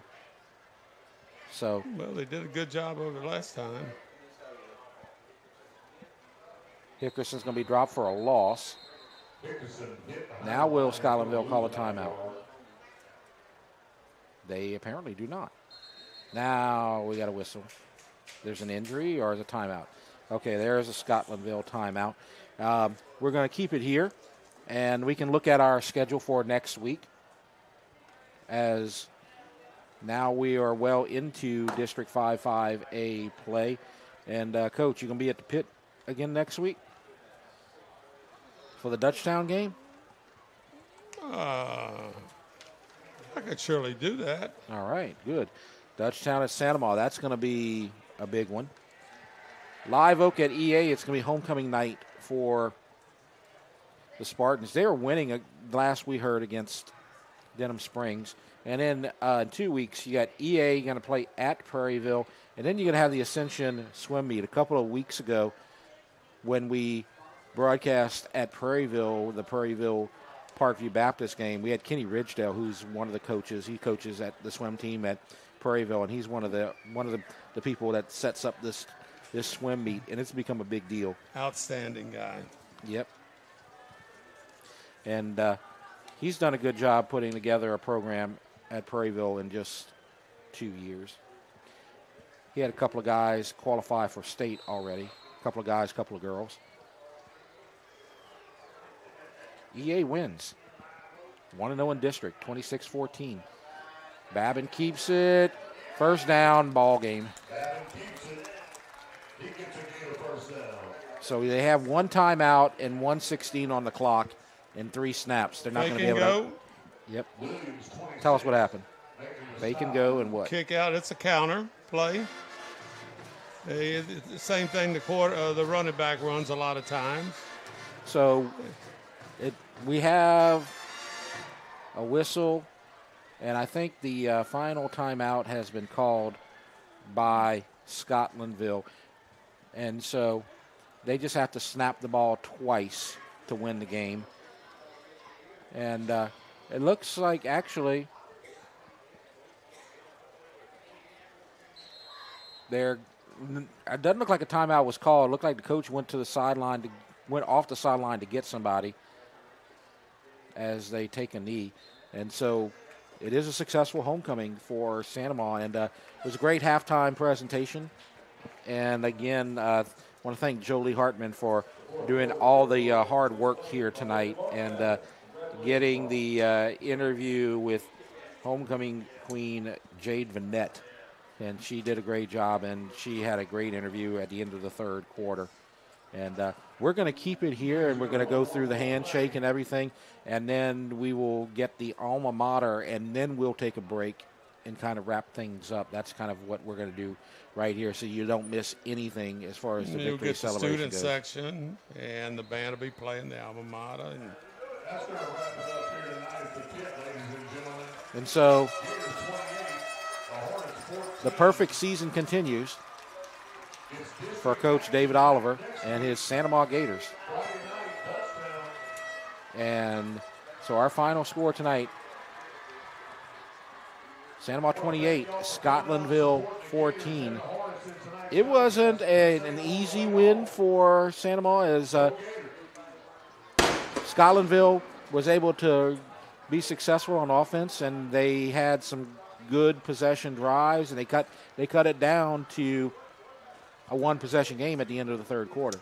yeah, it just seems like 6 was not part of the offensive plan in the second half. Yeah. And look, when you had 6 most of the time, and then you mixed in the quarterback maybe carrying the ball, maybe throwing the ball, it looks like that's when they are at their best right there. Yeah. And so I think, that they can look at this film, Scotlandville, Coach Oliver at Scotlandville, and say, we could be a pretty good football team. Yeah. And then Coach Oliver at Santa Maria, first of all, staying undefeated, that's a big deal. He knows he has a good team. The amount of pressure that they put on the Santa Maria defense might be a question. Running the ball a great amount of times. But I think, the Gators need to come out of the homecoming dance, enjoy themselves, and get ready, because next week it's going to be Dutchtown. And let me just tell you, if the Gators scored 21 points in the first half, they better be ready for the Griffins, because they're going to get reminded at halftime of what they did in the second half to win that game over the Santa Maria Gators. And the Griffins won tonight 42-7 over Prairieville after falling behind 7-0. So they're an improving team, and it ought to be a great game here at the pit. And so you see everybody gathering. And, again, there's a lot of positives here tonight. There are a couple of negatives, the kick return, the late penalties. But there's a lot of great things that happen here tonight for the Gators.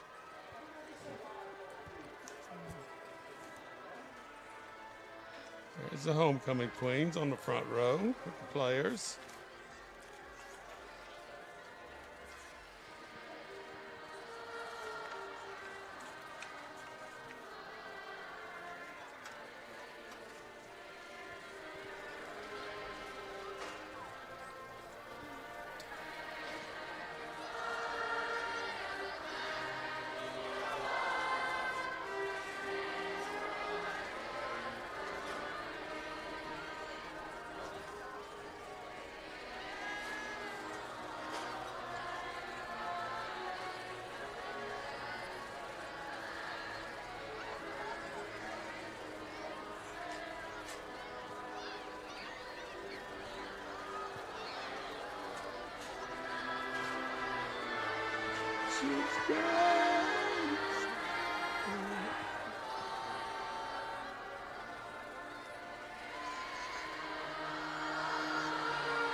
A successful homecoming night at the Pit. A beautiful day for football, a beautiful evening for football. Congratulations to the homecoming queen, Jade Bennett, as she was crowned tonight. And congratulations to the king, Rashad Williams, and they'll have fun tomorrow night at the dance. But they had fun tonight as our final score. Santa Maria 28, Scotlandville 14. Santa Maria remains the only undefeated team in District 5-5A. That's going to do it for our broadcast tonight. I want to thank Jolie Hartman for doing such a great job with the interviews tonight. I want to thank our coach, David Swacker. I want to thank Lyle Boudreau back at home in the studio. Our director tonight, Nolan Wagaspack, and then our camera operators, Jake Voisin, Chase Henderson, Courtney Lawrence. So that's going to do it for our broadcast tonight. Thanks for joining us. We'll see you next week. You have been watching the Rev Game of the Week. Welcome to REV, delivering fiber-powered technology for both your home and your business. With phone service that connects you to what's important, internet that keeps your devices up and running, TV that delivers all the big moments, and security that protects how you live and work. All backed by local support teams right here in Louisiana. With 5-star service and reliability you can count on, we're ready to connect you to the people and places that matter most. REV. BT Chapman and AJ Pickett with Advantage Therapy are honored and excited to team up with Santa Maria High School Athletics. At Advantage Therapy, we are dedicated to helping our patients regain the highest possible functional status through one-on-one patient care. Advantage Therapy has spent nearly 2 decades providing both outpatient orthopedic physical therapy and occupational therapy to the people of Ascension and surrounding parishes. From all of us at Advantage Therapy, go Gators! Chris's Specialty Foods has you covered for tailgating this season. We do all the prep work so you can spend time enjoying your family and friends. Steaks, burgers, sausage, chicken, wild game, and many other great pork options. Our central location is now open on Wax Road behind the Walmart. And the new Highland location serves hot lunches and has a meeting space for your work team. New Orleans and Millerville are rocking as well. It's fast, affordable, and delicious. It's Chris's Specialty Foods. Everybody loves Chris's. REV presents the Action Minute. Here's the Clinical Director of Action Therapy and Wellness, Haley Leindecker. Let's talk about preventing hamstring tears with football players. The single leg glute bridge will strengthen your hamstrings and glutes. Lie on your back with one foot on the ground and the other leg extended. Push through the grounded heel to lift your hips, keeping the leg extended in line with your body. Hold at the top, then lower slowly. The Romanian deadlifts build eccentric hamstring strength and reinforce proper hip hinge mechanics.